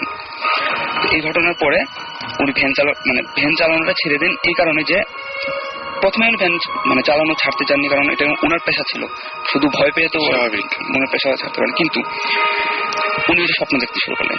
রাতে ভ্যান চালানো ছাড়লেন, দিনের বেলা ভ্যান চালাতেন, কিন্তু এই জিনিসটা উনি স্বপ্ন দেখতেন। আচ্ছা আচ্ছা, মানে এই ঘটনাটা অ্যাভয়েড করার জন্য তিনি দিনের বেলা চালাতেন, রাতে চালাতেন এবং দিনের বেলা ফিরে যেতেন সন্ধ্যা আগে। কিন্তু তিনি এটা স্বপ্নে দেখা শুরু করলেন এবং যখন স্বপ্নে দেখা শুরু করলেন তখন তিনি ভ্যান চালানো ছেড়ে দিলেন এবং এখন পর্যন্ত উনি বেঁচে আছেন। ভ্যান চালানো ওখানে দোকানে একটা আছে, মানে এত জীর্ণশীর্ণ অবস্থা লোকটা, মানে একদম মানে শুকিয়ে একদম কাঠ হয়ে গেছে। আপনি কি তার সাথে কথা বলেছিলেন? না, আমি তো তখন জানতাম না এটা। আমি পরে যখন ফোন করেছি যে পিতাল চৌধুরীর সাথে যোগাযোগ করার জন্য, তখন ওনার মুখে শোনা এই ঘটনাটা। ওকে, তাহলে আর কেউ কি দেখেছে এই ঘটনাটা? হ্যাঁ, ওনার পরে উনি যখন ভ্যান চালানোটা ছেড়ে দেন এবং উনি যখন অসুস্থ হয়ে পড়েন, তখন এরপরে পরপর বেশ কয়েকজন ভ্যান চালক এটা দেখেছেন। আচ্ছা, তো এখন এই যে আমরা যে যখন গিয়েছিলাম যে ভ্যান চালকগুলো যেতে রাজি হয়নি, এর কারণটা ছিল ওইটাই। ওখানে যে ভ্যান চালকগুলো ছিল প্রত্যেকটা লোক ওইটার ভিকটিম, দেখেছেন। সুতরাং ওই রাস্তা দিয়ে রাতের বেলা না যাবে না। নতুন ভ্যান চালক যদি কেউ আসে তাহলে হয়তো যেতে পারে সন্ধ্যার পরে, বাট পুরাতন যে ভ্যান চালক, যে তারাশের মানে 12 মাসের যে ভ্যান চালকগুলো, ওনারা কেউ যাবেন না ওই রাস্তাটার মধ্যে। এবং আমার যেটা মানে যে জন্য ভয়টা লেগেছিল, যে আমি যখন পিতাল চৌধুরীর সাথে বলেছি, তো আমি জিজ্ঞেস করেছিলাম যে আঙ্কেল, উনি যে মানে রাতের বেলা স্বপ্ন দেখতেন, কি স্বপ্ন দেখতেন? উনি সেম জিনিসটা বলেছিলেন যে উনার মাথার কাছে বসে কেউ উনাকে মানে যখন ঘুমাতেন, কেউ একজন জাগানোর চেষ্টা করতেছে, ওকে কালো একজন কেউ বসে ওনাকে জাগানোর চেষ্টা করতেছে এবং কিছু একটা বলতে চাচ্ছে। তো আমি অনেকটা মিলিয়ে দেখলাম যে আমি এখানে আসার পর, ঢাকায় আসার পর, গত এপিসোডে যেটা বলেছিলাম, সেম সেই কালো একটা জিনিস গলা পিছিয়ে ধরতো। আমি হ্যাঁ, আপনি গতদিনটা বলে গেছেন এবং পিতল চৌধুরীর সাথে যখন কথা বললেন তখন দেখলেন যে ওই ভ্যানের ক্ষেত্রেও ঠিক একই ব্যাপার ঘটতো এবং রাতের বেলায় ঠিক কেউ একজন। আমার যেটা মনে হচ্ছে যে এটা ইন্টাররিলেটেড। আচ্ছা, মানে আপনার যে সমস্যা হয় ওই ভ্যানেরও সেই সমস্যা হয় এবং আপনার সঙ্গে একজন যে এসেছিলেন তারও এই টাইপের সমস্যা হয়েছিল। হ্যাঁ, এটা হচ্ছে একটা ঘটনা। আচ্ছা, তারপরে 2 নম্বর যে ঘটনাটা আমি জিজ্ঞেস করেছিলাম যে ওই বেহুলা লক্ষিন্দরের একটা নৌকার কথা আপনাদের বলেছিলাম কত এপিসোডে, যে ওখানে নৌকার করা আছে, দাগটা করা আছে, নৌকার নকশা করা আছে এবং ওই নকশাটা মুছে না। তো উনি যেটা বললেন যে গত বন্যার আগেও এটা কোথায় করা আছে একটু বলেন, অনেকে হয়তো আজকেই জয়েন করেছেন। মানে এটার নির্দিষ্ট ঠিকানাটা হচ্ছে যে 12 হাস না, মানে ওইখানে তো বুঝলাম যে তারাশের, মানে কেন ওই নকশাটা করেছিল কেন? আচ্ছা, নকশাটা করেছিল যে এটা জমিদারের ওয়াইফ ছিলেন, বেহুলা, উনি জমিদারের ওয়াইফ ছিলেন, ওনার একটা নৌকা ছিল। সেই নৌকাটা এখনো মানুষের ধারণা যে ওই নৌকাটা মাটির নিচে আছে এবং ওইটার নকশাটা উপরে আঁকা আছে। ওকে, এবং আশ্চর্যজনক ঘটনা এটা যে ওইটার সাথে ওই নোঙরের যে শিকলটা বেরিয়ে আছে মাটির উপরে। আচ্ছা, অনেকে সেটা খুঁড়তে চাইছে, বাট ওটা নিচ পর্যন্ত, অনেক দূর পর্যন্ত খোঁড়া হয়েছে, বাট ওটা মানে নিচ পর্যন্ত যেতে পারেনি। আচ্ছা, ওটা তারপর আবার ভরাট করে দেওয়া হয়েছে। আর গত বন্যার আগে উনি বললেন যে গত বন্যার আগে অনেক লোক আসছিল ওটা দেখার জন্য, অনেকে আবার ওই নৌকার মতো করে অনেকগুলা নকশা করে গেছেন ওটার পাশে। তারপর যখন পানি উঠলো, পানি নেমে গেল, চলনবিলের নেমে গেল, তখন দেখা গেল যে বাকি যেগুলা করা হয়েছিল সবগুলা মুছে গেছে, বাট ওই ফাটলটা, নৌকার যে ফাটলটা, ওটা আছে। একটা নৌকার আদলটা ওখানের মধ্যে আছে। মানে পানি উঠুক যাই উঠুক ওই ছাপটা মাটিতে থেকে, হ্যাঁ, ওই ছাপটা মাটিতে থেকে যায়। আর ওটার পাশে যে শিকলটা আছে, শিকলটা এখন মাটি থেকে। আপনি দেখেছেন? না, আমি তো ওই পর্যন্ত যেতে পারিনি। আপনি ওই পর্যন্ত যেতে পারেন, কিন্তু কেউ যদি যেতে চায় তাহলে সে কোন সময় যাবে, কিভাবে যাবে, কেমন করে যাবে? কেউ যদি যেতে চায় এবং কেউ যদি অ্যাকচুয়ালি কিছু একটা দেখতে চায় বা কিছু একটা মুখোমুখি হতে চায়, তাহলে উনি যেটা বলছেন যে যেতে হবে 12 হাসে প্রতি বছর একটা মেলা হয়, সেটা হচ্ছে চৈত্র মাসের প্রথম পূর্ণিমা রাতে। 12 হাস, তারাস এবং এর পাশে আছেন হচ্ছে এর পাশে আরেকটা গ্রাম, বেশ কয়েকটা গ্রাম মিলে একটা মেলা হয়। আচ্ছা, ওটা হচ্ছে চৈত্র মাসের প্রথম পূর্ণিমা রাতে।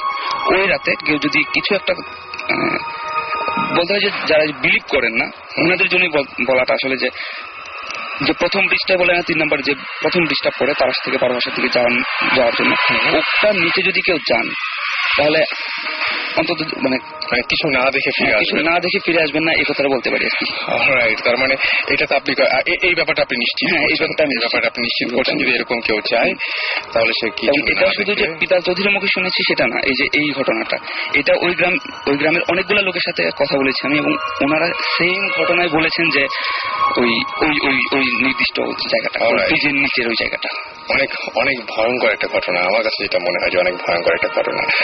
ওকে, সো আমার যেটা মনে হয় যে আবারও আমরা সুমন ভাইয়ের কাছে ফিরে যাই। আর এর মধ্যে আমাদের সাথে সাকিব এসে জয়েন করেন। সাকিব, আপনি কি একটা দাওয়াতে ছিলেন শুনলাম? হ্যাঁ। ওকে, যা খেয়েছি সব ভালো হয়ে গেছে। ওকে, তো আমরা ভয়ঙ্কর একটা গল্প মানে ঘটনা শুনেছি সুমন ভাইয়ের কাছে।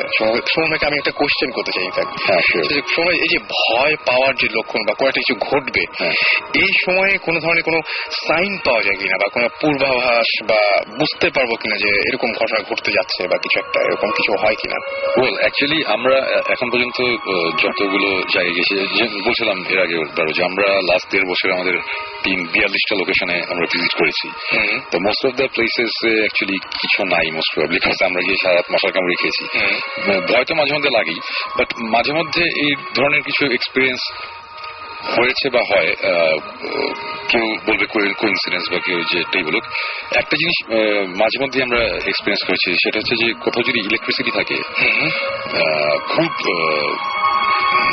মানে ইলেকট্রিসিটি ফ্ল্যাকচুয়েট করে, অথবা মানে ইলেকট্রিসিটি আসা যায় 1 সেকেন্ডের মধ্যে খুব ফাস্ট, একটা পাওয়ার ফেলিয়ার টাইপের একটা ব্যাপার হয়। ভোল্টেজ কি আপ ডাউন? ভোল্টেজ আপ ডাউনের চেয়ে বলবো যে অনেকটা বলা যায় যে 1 সেকেন্ডের জন্য ইলেকট্রিসিটি পুরোপুরি নাই, মানে একেবারে মানে লাইট সব বন্ধ হয়ে আবার অন হয়ে যায়, এই টাইপের একটা জিনিস। এই জিনিসটা আমরা এর আগে কয়েকবার দেখেছি। আর আরেকটা খুব ইন্টারেস্টিং ব্যাপার হয়েছে, এটা 2-3 বার হয়েছে, সেটা হচ্ছে যে সিগারেট নিভে যায়, মানে সিগারেট নেওয়া খুব টাফ। এটা খুবই ইনফ্যাক্ট এটা ভেরি রিসেন্টলি আরেকটা ঘটনার মধ্যে আমাদের হয়েছে, হওয়ার পর এটা নিয়ে আমরা আলাপও করেছি যে এই সিগারেটটা দেখছো এইবারও নেমে গেল, মানে এই জিনিসটাও খুব ইন্টারেস্টিং লেগেছে। সো আমার মনে হয় যে এটা এখন যে যার বিশ্বাস যে যেভাবে বিলিভ করে বা তার ব্যাপার, বাট আমার মনে হয়েছে পার্সোনালি, আমি মনে করি যে মনে হয় এরকম একটা ব্যাপার আছে, কিছু একটা সাইন পাওয়া যায় আর কি। এই টাইপের জিনিসপত্র তো অনেক জায়গায় গেলাম, তো এই জিনিসগুলো কমন পড়েছে আর কি আমাদের, যতবারই ইয়েতে করেছি।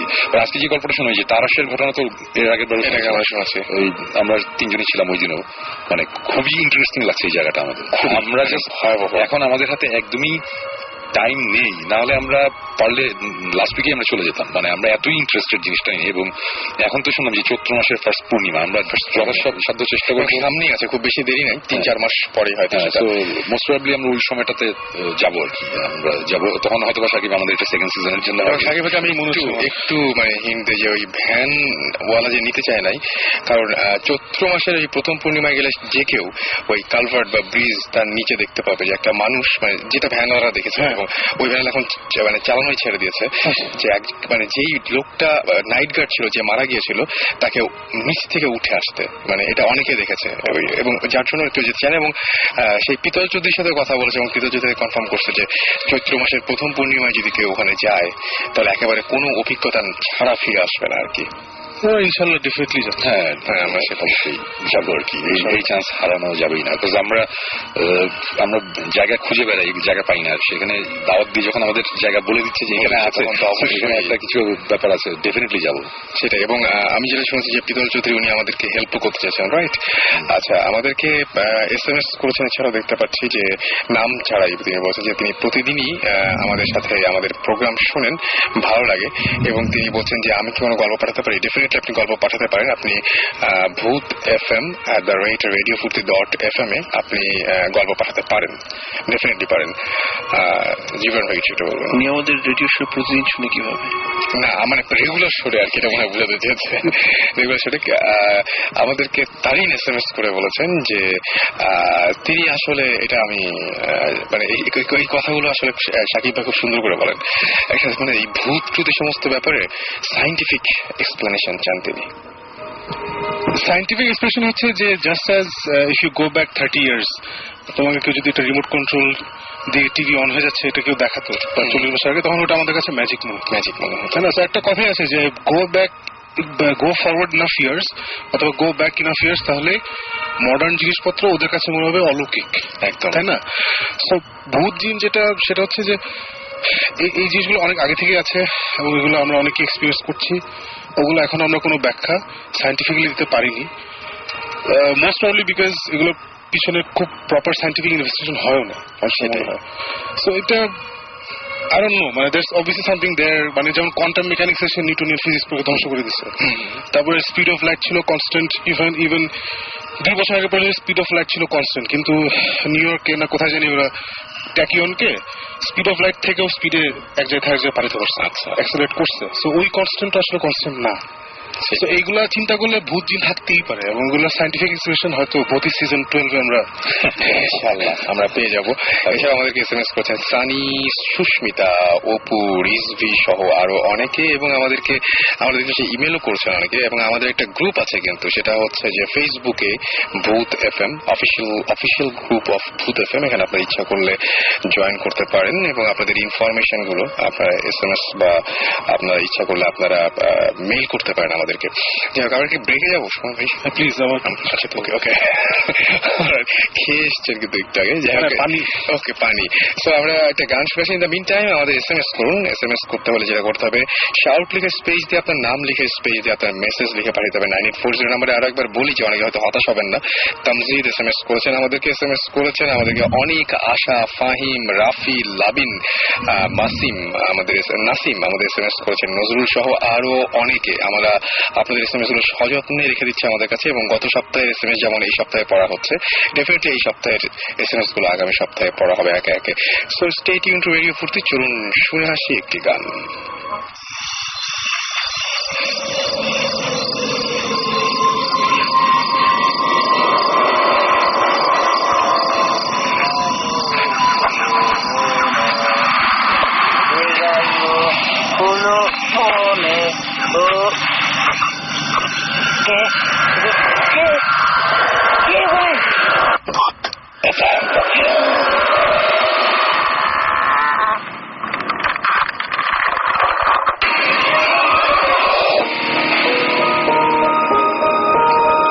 সবসময় রেডিও ফুর্তি চলছে ভূত FM, সাথে আছে রাসেল এবং আমার সাথে রয়েছেন ভৌত স্ট্রিমের আমাদের সাথে জিবরান ভাই, সাকিব ভাই এবং সুমন ভাই। আর আমরা ব্রেকে যাওয়ার আগে আমরা কথা বলছিলাম তারাশ নিয়ে, আর এর মাঝখানে আমাদের অনেকে SMS করে ফেলেছেন। আমাদের SMS করেছেন মাহিম বরিশাল থেকে, এবং তিনি লিখেছেন ভাইয়া তোমরা তো ব্রেক নাও কেন, পুরো উইক ধরে ভূত FM শোনার জন্য ওয়েট করি, সুতরাং গান না শুনে ভূত FM ঘটনাগুলো শুনতে চান।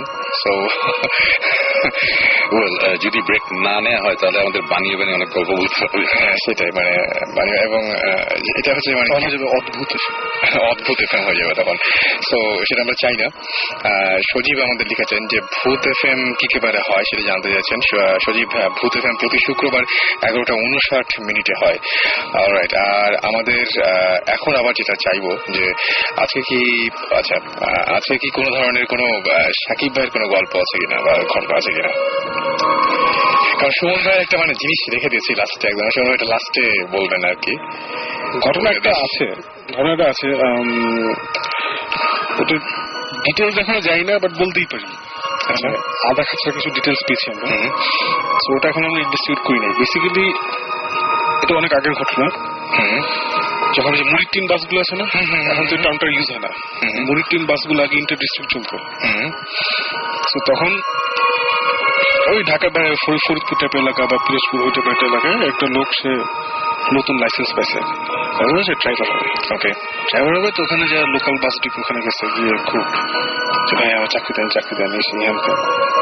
তো তখন ওই ঘুরাচ্ছে আর কি, মানে নতুন পোলা আসছে, কারো চিনে নাই, ঘুরাচ্ছে, আচ্ছা দেখবো না এই না ওই না হ্যান তেন। তো ওখানে সে বেসিক্যালি ছোটখাটো কাজ করে, মানে অফিস বয় হিসেবে আর কি, মানে আছে আর কি, টাকা পয়সা পায় না, মানুষ একটু খাওয়া টাইবে এইভাবে চলতেছে। তো অনেকদিন চলার পর তখন সে খেয়াল করছে, ওর খালি বলা হয় যে এখন বাস নাই, আচ্ছা নতুন বাস কিনবো তখন তোমার দেখবো না। তো সে খেয়াল করছে যে একটা বাস গ্যারেজে অলস পড়ে থাকে আর কি, অলস পড়ে থাকে। তো এরকম 2-3 মাস গেছে, সে দেখছে ওই বাসটা ওখান থেকে বের হয়। আচ্ছা, তখন সে জিজ্ঞেস করছে কি বাসের প্রবলেম কি? বল না বাসে কোনো প্রবলেম নাই। কি নষ্ট নাকি? বল না নষ্ট না। তো ওই কি ব্যাপার? বল না এটা ইউজ হয় না। ওই ইউজ হয় না মানে কি, আমি তো বাস চালাইতে চাই, আপনার বলেন বাস নাই, এখানে তো বাস আছে। ওনারা তো অনেক আশপাশ কাটেছে, সেই হ্যান তেন অনেক কিছু হয়। তো একদিন ফাইনালি সে মানে ভ্যান করতে করতে ধরো 4-5 মাস ভ্যান করছে। আচ্ছা, ফাইনালি ওনার অতিষ্ঠ হয়ে ওরা বসছে যে চালাতে যা। ঠিক আছে, ওকে দেওয়া হলো। তো প্রথম যেহেতু বাস চালাতে দিচ্ছে, তোকে ওয়ার্স্ট টাইমিং এবং ওয়ার্স্ট রুট গুলো দেওয়া হয়েছে, যে রুট অন্য কেউ নিতে চায় না, রাতের বেলা যেসব রুট দেওয়া হয়েছে। তো ভাই সে তো মহা খুশি যে সে ফাইনালি ড্রাইভার হতে পারছে, খুব খুশি সে। তো সে ঠিক আছে বাস নিয়ে বের হয়ে গেছে। বের হয়ে তো কাজ শেষ করতেছে। ওর রুটটা হচ্ছে ওই যে মানে রাতের শিফট পাইছে, আমি জানি না এক্সাক্ট, যেটা বললাম যে ডিটেলস এখন অনেক কিছু জানি না, ভাষা জানি। রাতের শিফট পাইছে, ভালো কথা। তো একদিন ওর সাথে যে কন্ডাক্টর আছে সে ওদিন বের হবে, দেখা যায় ওই কন্ডাক্টর নাই। আচ্ছা, একটা বয়স্ক একটা লোক, ওর থেকে অনেক বয়স বড়, সে আছে। তো ওরা এসে চিনে, তো হ্যাঁ কি বস আমার ইয়ে করি, তো বলছে যে নো আজকে আসতে হবে না, আজকে আমি তোমার সাথে যাবো। আচ্ছা ঠিক আছে, ও তো এটা বৃষ্টি এগুলো হয়, শরীর খারাপ হয়েছে ওঠার। তো বেরোচ্ছে, তো ওর রুট শেষ হইতে হইতে মানে ও রাত 2-3 পর্যন্ত কাজ করতে হবে। তো এখন যেরকম ঢাকার রাতের বেলা হাইওয়ে গুলো অনেক খালি হয়ে যায়, তখন আরো খালি ছিল। আর এখন তো অ্যাটলিস্ট স্বাভাবিক, মানে রাতের বেলা you can see lot of lights, কারণ এখন অনেক জনবসতি বাড়ছে। তো আমি যখন কথা বলছি এটা ধরো লেট 70s আর্লি 80s, তখন দের ইজ নাথিং আছে না। রাতের বেলা রাতের বেলা রাস্তাও যাতা আশেপাশে হাইওয়ের চারপাশে কোনো বাড়ি ঘর কিচ্ছু নেই, মানে জাস্ট ওই তুমি একা বাস নিয়ে যেতেছো একদম এই অবস্থা। সো অ্যাপারেন্টলি সে বাস চলতেছে, বাসে 2-3 যাত্রী আছে যাইতেছে। হঠাৎ করে কন্ডাক্টর এসে বলছে যে এই সামনে দেখবে একদম লোক দাঁড়ায় আসছে, থাইমো। অনেকগুলো লোক দাঁড়াচ্ছে, ভয় পায় না, থাইমো। আচ্ছা, ওটা স্কেজুল স্টপ না। আচ্ছা, তাহলে বলছে আচ্ছা ঠিক আছে ফ্যান, ও তো কিছু চিন্তা না, ঠিক আছে ফ্যান।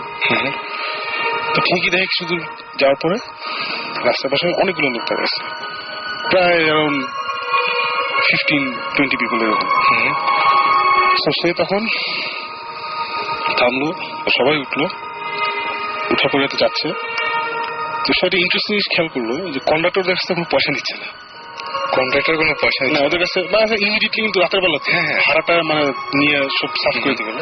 কন্ডাক্টর কিছু বলতেছে না, কন্ডাক্টর ইনফ্যাক্ট পিছাও নেই। কন্ডাক্টর এসে ওর পাশে বসেছে। আচ্ছা, তো চাইতেছে, বলতেছে যে বসদের ইয়ে নিবেন না, ভাড়াটা নিবেন না? না, এদের ভাড়া দেওয়া আছে, অসুবিধা নেই। আচ্ছা, বলেন কি ভাড়া দেওয়া আছে মানে? তুমি কিছু ভাইবো, তুমি কিছু চালাও। আচ্ছা, আমরা যেখানে থামতে বলবো ওখানে থামবো। সেভাবে যাচ্ছে যাচ্ছে যাচ্ছে, হঠাৎ করে এই 2টা আগে থেকে লোক ছিল, 2-3টা আগে থেকে ওরা একটা জায়গায় নামবে। তো সে এসে যাই মেয়ে বাস থামাও, এখানে নামবো আমি। তো কন্ডাক্টর উঠে বলছে কি বস এখানে নামা যাবে না, আমরা পরে নামবো। ড্রাইভার এখন কনফিউজড, স্কেজুল স্টপ আসতেছে সামনে, ওখানে ওরা থামবে না। তো ড্রাইভাররা তখন বলছে না সামনে তো স্টপ আছে, না এখন থামা যাবে না, তুমি বেশি কথা বলো না, চুপ করে চালাও। আচ্ছা, তখন ওই প্যাসেঞ্জার গুলো খেপে যাচ্ছে। আচ্ছা, এই মেয়ে আমরা থামো, ওই বাস থামো, হ্যান ত্যান এসে খেপে যাচ্ছে। তখন কন্ট্রাক্টর ওইটা আবার বলছে, ভাই আপনারা ঝামেলা করেন না, আপনারা বসেন, শান্ত বসেন, আমরা একটু ঝামেলা আছে, আমরা আইসা আবার নামাই দিব আপনাকে। আচ্ছা, তখন ড্রাইভার ফাইনালি ডিসাইডেড যে এত কি মানে এরা কে কি কিছুই তো বলতেছে না। না আমি থামবো, কেন থামবো না, 100 বার থামবো। তখন সে ওই আনস্কেজুল মানে যেখানে বাস স্ট্যান্ড হওয়ার কথা ওখানে থামছে। আচ্ছা, থাইমা দেখে জায়গাটা চিনতেছে না, মানে বুঝছে, দূর থেকে দেখছে যে বাস স্ট্যান্ড। তো কাছে এসে যখন গাড়িটা থামাচ্ছে, থামায় দেখে ওখানে আসলে বাস স্ট্যান্ড নাই। হ্যাঁ, সে জায়গাটা চিনতেছে না, ইট লুকস ডিফারেন্ট। আচ্ছা, তখন সে একটু ঘাবড়ে গেছে। আচ্ছা, ঘাবড়ায় কন্ট্রাক্টর বলছে এটা এখানে না স্ট্যান্ড ছিল? তখন করার পরে যে হ্যাঁ ছিল তো, তুমি যে মিস করছো। বলে না রাস্তা তো খালি, আমি মিস করতেই পারি না। না নিশ্চয়ই ছিল, তুমি মিস করছো, অসুবিধা নেই, আমরা ওনাদেরকে পরে ঘুরে, ও খালি ওটাই বলছে ঘুরে এসে নামে দেবো, ঘুরে এসে নামে দেবো। পাঁচ ড্রাইভার বলে না এখানে স্ট্যান্ড ছিল, কই গেল? তার নিশ্চয় আরো সামনে আসছে। সে আরো সামনে যায় স্ট্যান্ড, সে আর ওই স্টপটা খুঁজেই পেল না, ওই লোকগুলা নামতেই পারলো না। ফাইনালি কিছু যাওয়ার পর হঠাৎ করে কর্নার বলি এখানে রাখেন। আচ্ছা, পরে কিছু নেই বুঝছো। আচ্ছা, এখানে রাখেন। সে এখানে বাসটা নিয়ে থামাইলো, থামানোর পরে যে লোকগুলো উঠছিল ওরা সবাই উঠলো, ওখান থেকে নেমে গেল। আচ্ছা, দ্যাট ওয়াজ ইট। নেমে গেছে, নেমে যাওয়ার পরে নামতেছিল, যখন নামার সময় কন্ডাক্টর খুব রেসপেক্টফুল দাঁড়াচ্ছিল। আচ্ছা, দাঁড়াচ্ছিল, ওরা নামলো, তারপর কন্ডাক্টর আসসালামু আলাইকুম দিল, ওরা ঘুরে একটা এমনি করে ওরা চলে গেল। আচ্ছা, তখন তো bus driver is totally confuse. ওই 2 পার্টার তখন বুঝছে যে আগে থেকে যারা ছিল যে সামথিং ইজ গোয়িং অন, যেটা আসলে বুঝতেছে না। রাইট, তারপরে বাসায় বলে যে এখন করার বলে হ্যাঁ গাড়িগুলো আমাদের নামাইতে আসছে। তারপর ওরা ঠিক ঘুরে গিয়ে ওদেরকে নামাই নিচ্ছে। ওরা তো খেপে গেছে, হ্যাঁ মিয়া পয়সা ফেরত দেওয়া হ্যান পয়সা ফেরত নিচ্ছে। আচ্ছা, এগুলো জীবনে হয় না, মানে যেসব জীবনে বাঁচা হয় না এগুলো সব হইতেছে। ওকে, ফাইনালি যখন গ্যারেজে ফেরত দিয়ে রাতে বেলা বললো যে বস এটা কি হইল রাতে, তখন যে স্টোরিটা বলছে অ্যাপারেন্টলি স্টোরিটা ইজ 71-এ এই বাসটা এই রুটে চলতো। আচ্ছা, এবং এই প্যাসেঞ্জার গুলো এখানে উঠছিল তখন। আচ্ছা, and midway before they reach the destination they got attacked by this Pakistani army. আচ্ছা, সবগুলো নামায় বাইরে আসছিল এখানে। ওকে, and apparently ওই সার্টেন একটা ডেট আছে যে ডেটে ওরা মারা গেছিল সামথিং, আমি এখনো ক্লিয়ারলি জানি না। আচ্ছা, ওই রুটে ওই বাসটা, এর জন্য ওই বাসটা ওখানে আসলে ফালা রাখা হয়েছিল, বিকজ ওটার মধ্যেই মার্ডারটা হয়েছিল। ও, তো এটার পরে ওরা বাসটা নিয়ে যখন যেত তখন এই জিনিসটা হইতো রাতের বেলা। তো আর ড্রাইভারের হার্ট অ্যাটাক হয়েছে, বহুত আরো অনেক কিছু নাকি হয়েছে যেগুলো আমি এখনো ক্লিয়ারলি জানি না। Okay, so which is why that bus was retired. তারপরে অনেক বছর চলে গেছে, তো অনেক বছর হওয়ার পরে ওরা ভাবছে এখন বোধহয় এটা হবে না। আচ্ছা, তারপরে ওরা ওই দিন চান্স নেয় না, ওই দিন ওই বুড়া বেটাও জানে, এর জন্য আগে থেকে ও রেডি ছিল। So apparently these people, poor passengers, they were killed by the soldiers, এবং ওই বাস নাকি ওই সার্টেন টাইম ওখান থেকে গেলে ওরা এখন উইঠা ওদের ডেস্টিনেশন রিচ করে তবে চলে যায়। আচ্ছা আচ্ছা আচ্ছা, সো আপাতত এটা জানি। তো এটা থেকে আপনার মানে কোনো এখন যেটা হচ্ছে ইনভেস্টিগেশন করার জন্য আমাদের দরকার, first of all we need that bloody bus. ওই বাসটা আমাদের মধ্যে নেই। আচ্ছা, তারপরেও ওখানে লোকজন ক্লেম করে যে সার্টেন রাতে নাকি ওখানে মানে একটা জায়গায় লোকজন দাঁড়ায় আসছে দেখা যায়, কিন্তু কাছে গেলে আবার ওখানে কেউ নাই। তারপর ওখানে মাঝে গাড়ি বন্ধ হয়ে যায়। এইরকম একটা জায়গা আছে আর কি। ওই জায়গাটা আমরা আরো কিছু ইনফরমেশন নিয়ে উইল গো আর কি। স্টোরিটা অনেক ইন্টারেস্টিং, অনেক অনেক। এবং আমরা চাইবো যে বাসের কন্ডাক্টর মানে ওইটা মানে ওই টাইমের কেউ যেমন বাস ড্রাইভারটা স্টিল অ্যালাইভ। আচ্ছা, বাস ড্রাইভার স্টিল অ্যালাইভ, তাহলে তো কন্ডাক্টর বেচারা is not alive, but bus driver মানে যে কোনো একজন, বাসের যে কোনো একজনকে পেলেও তো অনেক বড়। এখন আমরা ওর সাথে যোগাযোগ করার চেষ্টা করতেছি, we trying to get some more information, দেখি কি হয়। তো আমরা অনেক বেশি আমার কাছে ভয়ঙ্কর লেগেছে। আমি কয়েকদিন বলছিল যে রাতের বেলা লেট নাইটে বাসে উঠলে বি ভেরি শিওর বাসের কে কে আছে। এবং ওই সময় না বাসের লোকজনকে খুব অদ্ভুত লাগার কথা আমার মনে হয়, কারণ আমি দেখেছি অনেক সময় পাস করার সময় দেখেছি বাসের কোনো একটা জ্যাম বা কোনো একটা কিছু হয়েছে, মানে ম্যাক্সিমাম ক্ষেত্রে যেটা হয় উত্তরা থেকে বনানী বা গুলশানে আসছি, ঠিক ওই উত্তর এয়ারপোর্টে যে স্টেশনটা আছে ওই স্টেশনে বেশ কিছু বাস দাঁড়িয়ে থাকে বা সামনে একটু ওই জ্যাম হয়, ওই বিশ্ব রোডের ওখানে জ্যাম হয় একটা। ওই জ্যামের মধ্যে যখন দেখি যে পাশে বাসের মধ্যে লোকগুলো কেমন ভাবে যেন তারা তাকিয়ে থাকে, কেমন অদ্ভুত টাইপের লাগে। তো যারা আজকে জার্নি করছেন তারা একটু সাবধানে থাকবেন। আমি তো স্টুডেন্ট লাইফে প্রচুর উত্তরে বাসে করে গেছি রাত 2-3টার সময়, and it was never a not scary experience. কারণ রাতের বেলা না আমার কেমনই লাগে, বাসে কম লোক থাকে, একদম কেমনই লাগে, কিন্তু কাউকে না বিশ্বাস হয় না, কেমন কাউকে বিশ্বাস হয় না যে কি। এবং ওই উত্তরের রাস্তা নেই যে এর আগে আমরা একটা এপিসোডে আলোচনা করেছিলাম, আমরা আলাপ করেছিলাম যে ওই রাস্তাটা এমন একটু স্কেরি, এবং মানে কোনো ভৌতিক এক্সপিরিয়েন্স না। আমার বেশ আগে একটা ঘটনা ঘটেছিল, সেটা হচ্ছে তখন আমার ফার্স্ট সলো অ্যালবাম সুমন প্রথম যে অ্যালবামটা ওইটা রেকর্ডিং চলছিল। আচ্ছা, সরি, ওই অ্যালবামটা কিন্তু বের হয়েছিল 98-এ, 97-এর এন্ডে, বাট রেকর্ডিং হয়েছিল 92-তে। আচ্ছা, অ্যালবামটা 5 বছর ফেলে রেখেছিলাম, 5 বছর পর অ্যাকচুয়ালি অ্যালবামটা রিলিজ হয়। ওকে, সো 92-র ঘটনা। আমি তারপরে যে ওয়ারফেজে রাসেল ছিল, এটা বলতে সে রাসেল আলী, রাইট, সে পরে বাপ্পি আমাদের এক ফ্রেন্ড, আমরা রাত্রেবেলা গাড়ি নিয়ে বের হয়েছিলাম। আর ছিল আর সঞ্জয় ছিল ভোকাল। হ্যাঁ, আমরা 4 জন সেদিন রেকর্ডিং শেষ করে আমাদের এক ফ্রেন্ডের বাসায় গুলশানে ছিলাম, রাতে আড্ডা দিচ্ছিলাম। তখন বললাম যে চল একটু লং রাইডে বের হই। সো ওই সময় মানে উত্তরা ক্রস করা মানে লং রাইড আর কি, মানে অনেক উত্তরা তো বাসা অবস্থা, রাইট। সো আমরা গাড়ি নিয়ে বের হয়েছিলাম, তখন ওই রাস্তাটার মধ্যে যে রাস্তার অনেক ঘটনা শুনি, তো ওগুলো ক্রস করে আমরা চলে গেছি। হঠাৎ অনেক দূর গিয়ে আমরা আবার গাড়ি ঘুরিয়ে যখন ব্যাক করছি, তখন গাড়ি চালাচ্ছিল হচ্ছে সঞ্জয়, আর সঞ্জয়ের পাশে ছিল বাপ্পি আমার ফ্রেন্ড, আর পিছনে ছিলাম আমি আর রাসেল। হঠাৎ করে বুঝলাম যে গাড়ির স্পিড সঞ্জয় অনেক বাড়িয়ে দিয়েছে, অনেক জোরে গাড়ি চালাচ্ছে, এবং আমরা একটা গল্পের মাঝখানে ছিলাম, খুব জোরে জোরে কথা বলছিল। হঠাৎ করে সবাই চুপ হয়ে গেল সামনে 2 জন, এবং খুব জোরে গাড়িটা টান দিল। কিছুদূর যাওয়ার পরে তারপরে আবার একটু মানে কথা বলা মানে ঘরে জাস্ট বলো যে তোরা কি দেখছিস?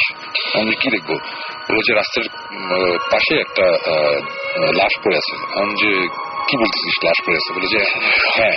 এবং ততক্ষণে আমরা গাড়ি চালিয়ে যে এখন একটা ওই যে আর্মি স্টেডিয়ামের পাশে একটা কাবাবের দোকান আছে না, ওই যে কাবাব হঠাৎ খোলা থাকে। হ্যাঁ, মাঝে মধ্যে খোলা থাকে। যে আমরা ওখানে চলে গেছি, ওখানে গিয়ে আমরা গাড়িটা থামিয়েছি।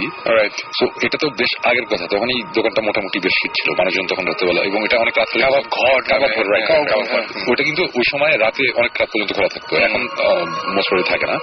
তো ওখানে আমরা গাড়িটা থামিয়েছি এবং তখন দেখলাম যে বাপ্পি যে আমার ফ্রেন্ড গাড়ি থেকে বের হয়ে সে বমি করছে, মানে সে যেই মানে তখন বুঝলাম যে খুব বিভৎস কিছু একটা তারা দেখেছে। তা আমি আর রাসেল তো পিছনে ছিলাম, আমরা দেখি নাই।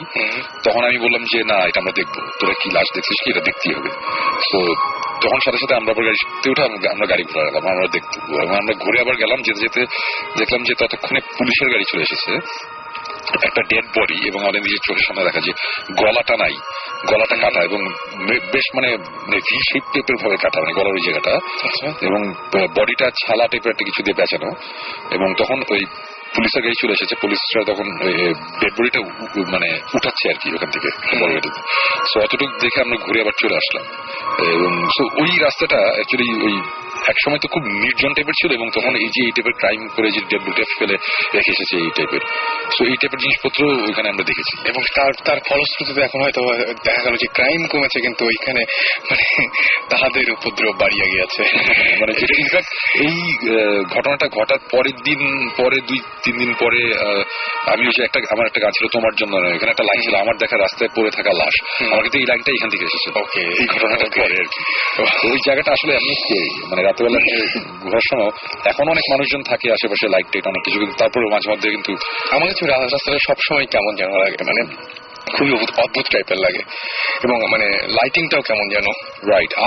আরেকটা রাস্তা আছে, এটা হচ্ছে এটা এরকম ঢাকার মধ্যে না, হাইওয়ে না, এটা হচ্ছে ওই ময়মনসিংহের দিকে যেতে গেলে শ্রীপুর যেটা, ওই শ্রীপুরে আমাদের একটা বাংলো বাড়ি আছে, আমাদের এখানে একটা হ্যাচারি, বেশ বড় একটা জায়গা, বাউন্ডারি ওয়াল দেওয়া আমাদের বাংলা আছে, ওখানে আমরা গিয়ে মাঝে মাঝে থাকি। তো ওই বাংলোর আবার কাহিনী আছে, ওই বাংলোটা কি বলবো হন্টেড আর কি, আমাদের নিজেদেরই বাংলো, আমরা নিজে থাকি, এবং ওইখানে অনেক ধরনের জিনিসপত্র, অনেক ধরনের এক্সপিরিয়েন্স আমাদের হয়েছে, আমরা অনেকবার গিয়েছি। আমরা একটা সময় আমরা প্রায় যেতাম, যখন টাইম পেতাম দেখা যেত যে এভরি মান্থে 2-1 বার যাওয়া হচ্ছে, ওখানে গিয়ে আমরা থাকতাম। ওখানে আমরা যে ইনডোর সুইমিং পুল করা আছে, বারবিকিউ পিট করা, সো আমরা ওখানে যাই, আড্ডা দিয়ে রাত্রেবেলা থাকি, মজা হয় আর কি, পিকনিক টাইপের। সো ইনফ্যাক্ট মজার ঘটনা হচ্ছে যে আমাদের এই ভৌতিস্ট এই টিভি শোটা করার আমাদের যে ফার্স্ট পাইলট এপিসোড, যে প্রথম এপিসোডটা যেটা অন এয়ার হবে, ওটা কিন্তু অ্যাকচুয়ালি আমরা ওই ক্যামেরা নিয়ে ডিরেক্টর প্রডিউসার এইভাবে প্ল্যান করে কিন্তু করা না। ওখানে আমরা গিয়েছিলাম একটা মিউজিক ভিডিও শুট করতে।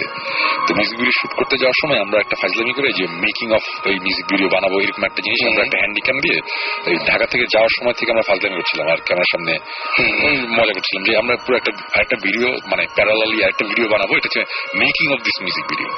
তো ওটা করতে গিয়ে তারপরে রাতেবেলা আমার ওই বাসা ছিলাম, এবং রাতে কিছু ঘটনা ঘটেছিল, কিছু ইনসিডেন্ট হয়েছিল, এবং লাকিলি ফরচুনেটলি আমাদের কাছে ক্যামেরা ছিল। তো তখন আমরা ক্যামেরাটা অন করি, যেহেতু এই একটা অনুষ্ঠান করবো একটা প্ল্যান ছিল, অন করি, এবং তারপরে আমাদের কিছু ফুটেজ ওই ক্যামেরার মধ্যে থাকে, যেটার থেকে আমরা মানে ওটা দিয়ে ছিল আমাদের ভর্তি স্টাফ শুরু হয়, প্রথম শুরু হয় আর কি।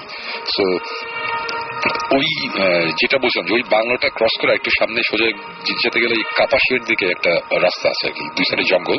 ওকে, ওই রাস্তাটার মাঝখানে একটা জায়গা আছে, ওই জায়গাটাতে অনেকে বলে যে ওখানে গেলে অনেকে ওই মানে রাস্তাটা হারিয়ে ফেলে। আচ্ছা, মানে রাতের বেলা যাচ্ছে, যাওয়ার সময় দেখা যায় যে একটা সময় এরকম একটা জায়গায় চলে যায় এবং ওই একটা লুপের মধ্যে পড়ে যায়, নাকি এরকম কথাবার্তা আছে আর কি, যে ওখানে হারায় যায়, বের হতে পারে না, চিনতে পারে না, সকালবেলা দেখা যায় যে আবার বের হতে পারছে, এই টাইপের ঘটনা। ওইখানে আমি এরকম রাস্তা সংক্রান্ত একটা জিনিস দেখেছি। আর আরেকটা জিনিস, এখন যেহেতু শ্রীপুরে একটা কথা আসছে, তো এখন একটা স্টোরি বলি, এটা এর আগে বলেছিলাম নাকি জানি না। এই শ্রীপুরে যে আমাদের বাংলোতে একবার রাতে আমরা থাকতে গেছিলাম, আমি ছিলাম, সাথে আমার সাথে আরো 7-8 জন ছিল, বেশ অনেকে। আচ্ছা, তো রাতে আমরা বসে এরকম মুভি দেখছি। ওই সময় কোনো বিজিটিভির টিএনটি লাইন ছিল না তখন আমাদের ওই সাইডে। তখন আমাদের ওই ওখানে বিশাল বড় এস্টাবলিশমেন্ট, তো মানে একটা বিল্ডিং থেকে আরেকটা বিল্ডিং এ পিএবিএক্স এর লাইন ছিল, জাস্ট মানে কানেক্ট করার জন্য, জাস্ট একজনের সাথে কথা বলার জন্য। সো ওই পিএবিএক্স এর লাইন ছিল। তো রাতে আমরা মুভি টুভি দেখে ওখানে গেলে আমরা হরর মুভি টুভি দেখি, বিকজ বাসাটা একটু অন্যরকম, অনেক ধরনের মানে ফিলটা অনেক ভালো পাওয়া যায়, আর ফিলের চেয়ে অনেক ধরনের ইনসিডেন্ট হয়। মানে ওইখানে আমাদের মানে এরকম ঘটনা আছে যে গরমকালে আমি আর আমার এক স্কুল ফ্রেন্ড নিপুণ আমরা দুইজন বসে আড্ডা দিচ্ছি বারান্দার মধ্যে, বেশ গরম, মানে ঘরের মানে আমরা বারান্দায় বসে আড্ডা দিচ্ছি, রাত 2-3 বাজে, হঠাৎ করে পুরো চারিদিকে কুয়াশা হয়ে গেছিল, মানে ভয়ঙ্কর কুয়াশা। মানে সে আমি আর আমার ফ্রেন্ডের ডিস্টেন্সটা ছিল সে 3 ফিট 4 ফিট, আমরা একজন আরেকজনকে ঠিক মতো স্পষ্ট দেখতে পাচ্ছিলাম না, এই ধরনের কুয়াশা। তারপর সে চেয়ার টেনে সামনে এসে বসছে, বললো যে দোস্ত কি হচ্ছে, কুয়াশা কেন? আমি তো বুঝতে পারছি না, এবং আমরা কিন্তু গরম ফিল করতেছি গরমকালে। এবং তার ঠিক পাশে ডান দিকে যদি আমরা সোজা তাকালে হচ্ছে সামনে একটা লনের মতন পাশে একটা ওই সুইমিং পুলটা, আর ডান দিকে একটা খোলা জায়গা আছে। খোলা জায়গার মধ্যে আমরা মানে এত কুয়াশা, মানে কিছু দেখা যাচ্ছে না, এবং জাস্ট 5-6 মিনিট পর হঠাৎ করে কুয়াশাটা কমা শুরু করলো। আচ্ছা, মানে অটোমেটিক মানে অ্যাজ ইফ কুয়াশাটা এসে আমাদের সামনে দিয়ে চলে গেল, এই টাইপের অবস্থা, মানে কুয়াশাটা কমছে। যখন কমছে তখন আমরা চোখের সামনে, আমরা কত দূর হবে, মানে আমরা এটা 50 ফিট দূরের হবে হয়তোবা, মানে আমরা স্পষ্ট মানে এই অন্ধকারের মধ্যে এই লাইটের মধ্যে যা দেখা যায়, একটা পাখি হয়েছে, বাজ বা চিল টাইপের, মানে বিশাল বড় একটা পাখি টাইপের কিছু, মানে আকাশ থেকে পুরো নেমে এসেছে মাঠের মধ্যে, সামনে যে মাঠটা ডান দিকে ওখানে এসে বসেছে, বসে কিছুক্ষণ লাফালাফি করে আবার উড়ে চলে গেছে। বাট মানে আমার কথা হচ্ছে যে হ্যাঁ হয়তো একটা পাখি এসে বসেছে, বাট আমার লাইফে আমি এত বড় পাখি দেখিনি, সোজা কথা ফ্র্যাঙ্কলি স্বাভাবিক। এত দূর থেকে এত বড় একটা জিনিস দেখা মানে এটা সামনাসামনি গেলে অনেক বড় হওয়ার কথা একদম। আমরা দুজন পুরো চুপ করে বসে এসে মানে দেখলাম যে কি হলো না হলো, আমরা দেখলাম। এবং আরেকটা ঘটনা বলি, সেটা হচ্ছে যে আমরা ঘটনা বলার আগে আমি একটা কথা খালি বলবো, সেটা হচ্ছে যে যারা অনেকেই হয়তো অধীর আগ্রহে বসে আছেন, আমাদেরকে SMS করেছেন সজীব, পনির, আরবি, তানিয়া, আমাদের SMS করেছেন ফাহিম, নোমান, রাহুল, আশা রাজশাহী থেকে, তার এসব শুনতে প্রবলেম হচ্ছে তিনি তাই জানিয়েছেন। হাসান আমাদের SMS করেছেন, হৃদয়, এছাড়া SMS করেছেন সাগর, বিপ্লব, তুষার, সুপ্ত, সবার অনেকে আপনার যারা এক্সপিরিয়েন্স শেয়ার করতে চান সাউট লিখে স্পেস দিয়ে আপনার নাম লিখে স্পেস দিয়ে আপনার মেসেজ লিখে পাঠিয়ে দিন 9840 নম্বরে। আবার মানে সেকেন্ড যেটা আরেকটা, এইটাও আমার মনে নাই আমি বলেছিলাম নাকি, একবার আমরা যে আমি সাকিব জীবন আমরা বেশ কয়েকজন, আমরা 5-6 গিয়েছিলাম একটা ব্রেইনস্টর্মিং সেশনে, আমাদের একটা স্ক্রিপ্ট লেখার একটা কাজে আমরা সবাই এখানে গিয়েছিলাম, এসিপুরে এখানে আমার মাঝে মধ্যেই যায় এবং মজাই লাগে, নতুন নতুন এক্সপিরিয়েন্স ছিল, মজা, মানে ডিটেকটিভ দেলোয়ার। হ্যাঁ, আমাদের একটা স্ক্রিপ্ট ছিল, তো এটা নিয়ে আমরা কাজ করছিলাম। তো একটা সময় রাতে আমরা ওই যে ব্রেইনস্টর্মিং করতে করতে হঠাৎ একটা ব্রেক নিয়েছি আমরা সবাই, তা আমরা বাইরের রুমে বসে আমরা আড্ডা দিচ্ছি। আমাদের মধ্যে একজন ছিল ভিতরে, ও ভিতরে বসেছিল, তা সে হঠাৎ করে ও বই পড়ছিল, হঠাৎ করে সে আবার বাইরে আসছে, এসে বললো যে, এসে দেখলাম যে আমাদের দিকে মানে আঙুল দিয়ে পয়েন্ট করছে, আজকে আমাদের গুলছে আর কি, যে আমরা কয়জন। তখন বললো যে আচ্ছা আমরা সবাই এখানে এসি না? আমি বললাম যে হ্যাঁ। বলে কেন? বললো যে না শুনুন ভাই, বাথরুমে কে যেন কল শেষ মানে যে হ্যাঁ বাথরুমে কলটল শেষ করে জানি। তো আমরা আবার রুমে গেলাম, রুমে গিয়ে দরজা খুলে কলটল বন্ধ করলাম। মানে এগুলো খুব নর্মাল হয়ে গেছে, নর্মাল ঘটনা ওখানে। এগুলো যদি নর্মাল হয় তাহলে তো প্যারানর্মাল যেগুলো ছিল তো ভয়ঙ্কর হওয়ার কথা। হ্যাঁ, মানে আমার চাচা চাচি একবার গিয়েছিল ওইখানে, এবং যাওয়ার পরে আমার চাচি উপর থেকে দেখেছিল যে নিচে আমাদের যে কেয়ারটেকার সে বারান্দা মানে লনের ওখানে দাঁড়িয়ে আছে, ওকে ডাক দিল, ও মাথায় ঘুরে তাকিয়ে দোতলায় তাকিয়ে বারান্দায় তাকিয়ে ঘুরে এবার চলে গেল।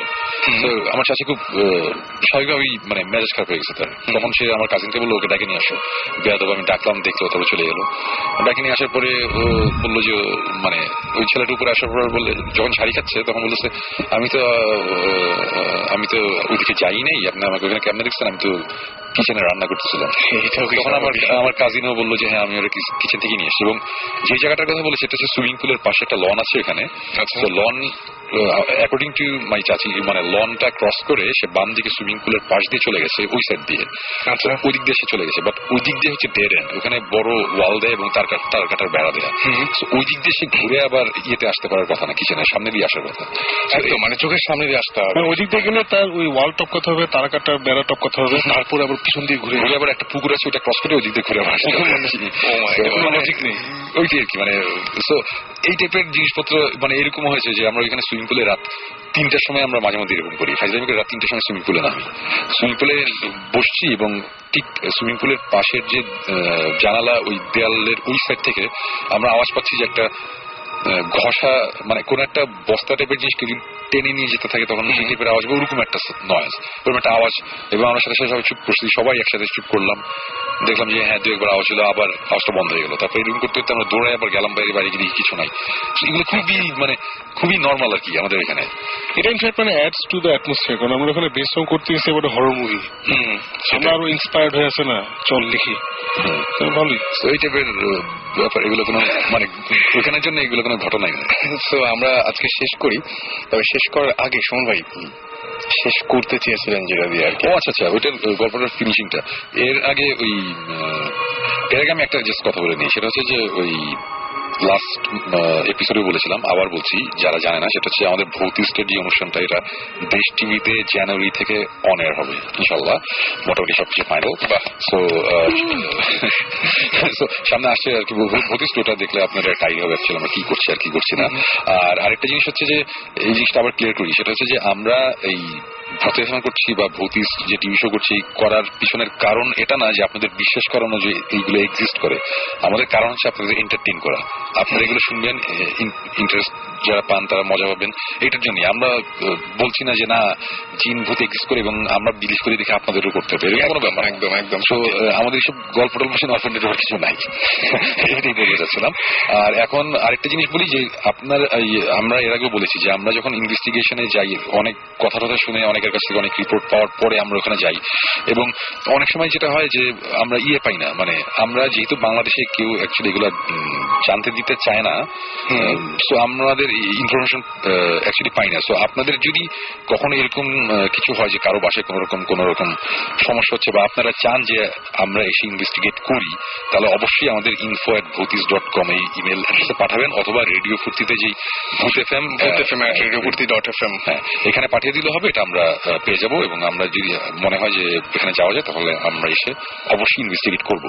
এখন শেষে আমি আজকে ভূত এফএম শুরু হওয়ার সময় আমি একটা গল্প বলছিলাম যে আমি প্রচন্ড ভয় পেয়েছিলাম রাত্রেবেলায়, যে আমার রুমের মধ্যে একটা ফাঁসির দড়ি দেখেছিলাম, যে ওটা দেখে।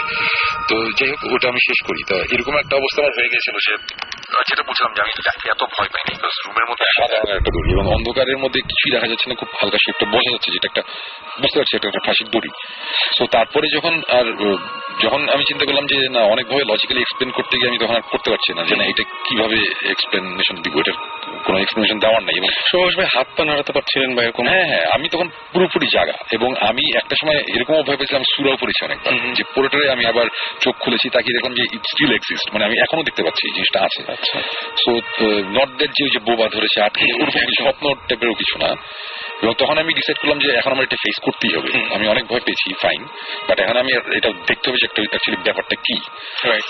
সো তখন আমি যেটা করি, আমার ওই চাদর ছড়িয়ে আমি উঠে বসে আমি জাস্ট একটু সামনে যখন যাই, সামনে যাওয়ার সাথে সাথে আমি বুঝতে পারলাম সেটা হচ্ছে যে আমার এসির থেকে যেই সাধারণ একটা কেবল এসে প্লাগ পয়েন্টে লেগেছে, এটা নামার সময় একটু পিছিয়ে একটা ফাঁসির দড়ি চেপে একটা শেপ হয়ে ওটা আমার প্লাগ পয়েন্টে প্লাগটা গিয়ে লেগেছে।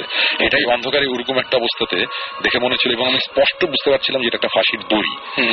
তো আমি এই কথাটা যে বললাম, এই গল্পটা বলার পিছনে কারণ হচ্ছে যে আমরা এই যে আমি সাকিব জিব্রান বা আমরা ভৌতিক টিম বা আমরা এগুলো অনেকদিন ধরে এই সব জায়গায় যাচ্ছি, অনেক ধরনের এক্সপিরিয়েন্স আমরা গ্যাদার করেছি, অনেক কিছু হয়েছে, অনেকবার ভয়ও পেয়েছি।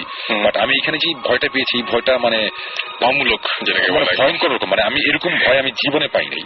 অথচ আমি যে জিনিসটা দেখে ভয় পেয়েছি এটা হচ্ছে জাস্ট এসির পাওয়ার কেবল, আর কিছুই কিন্তু না। একদম এসির পাওয়ার কেবল ওই লাইটের মধ্যে এরকম ভাবে দেখে আমি কিন্তু চিন্তা করেছি এটা ফাঁসির দড়ি।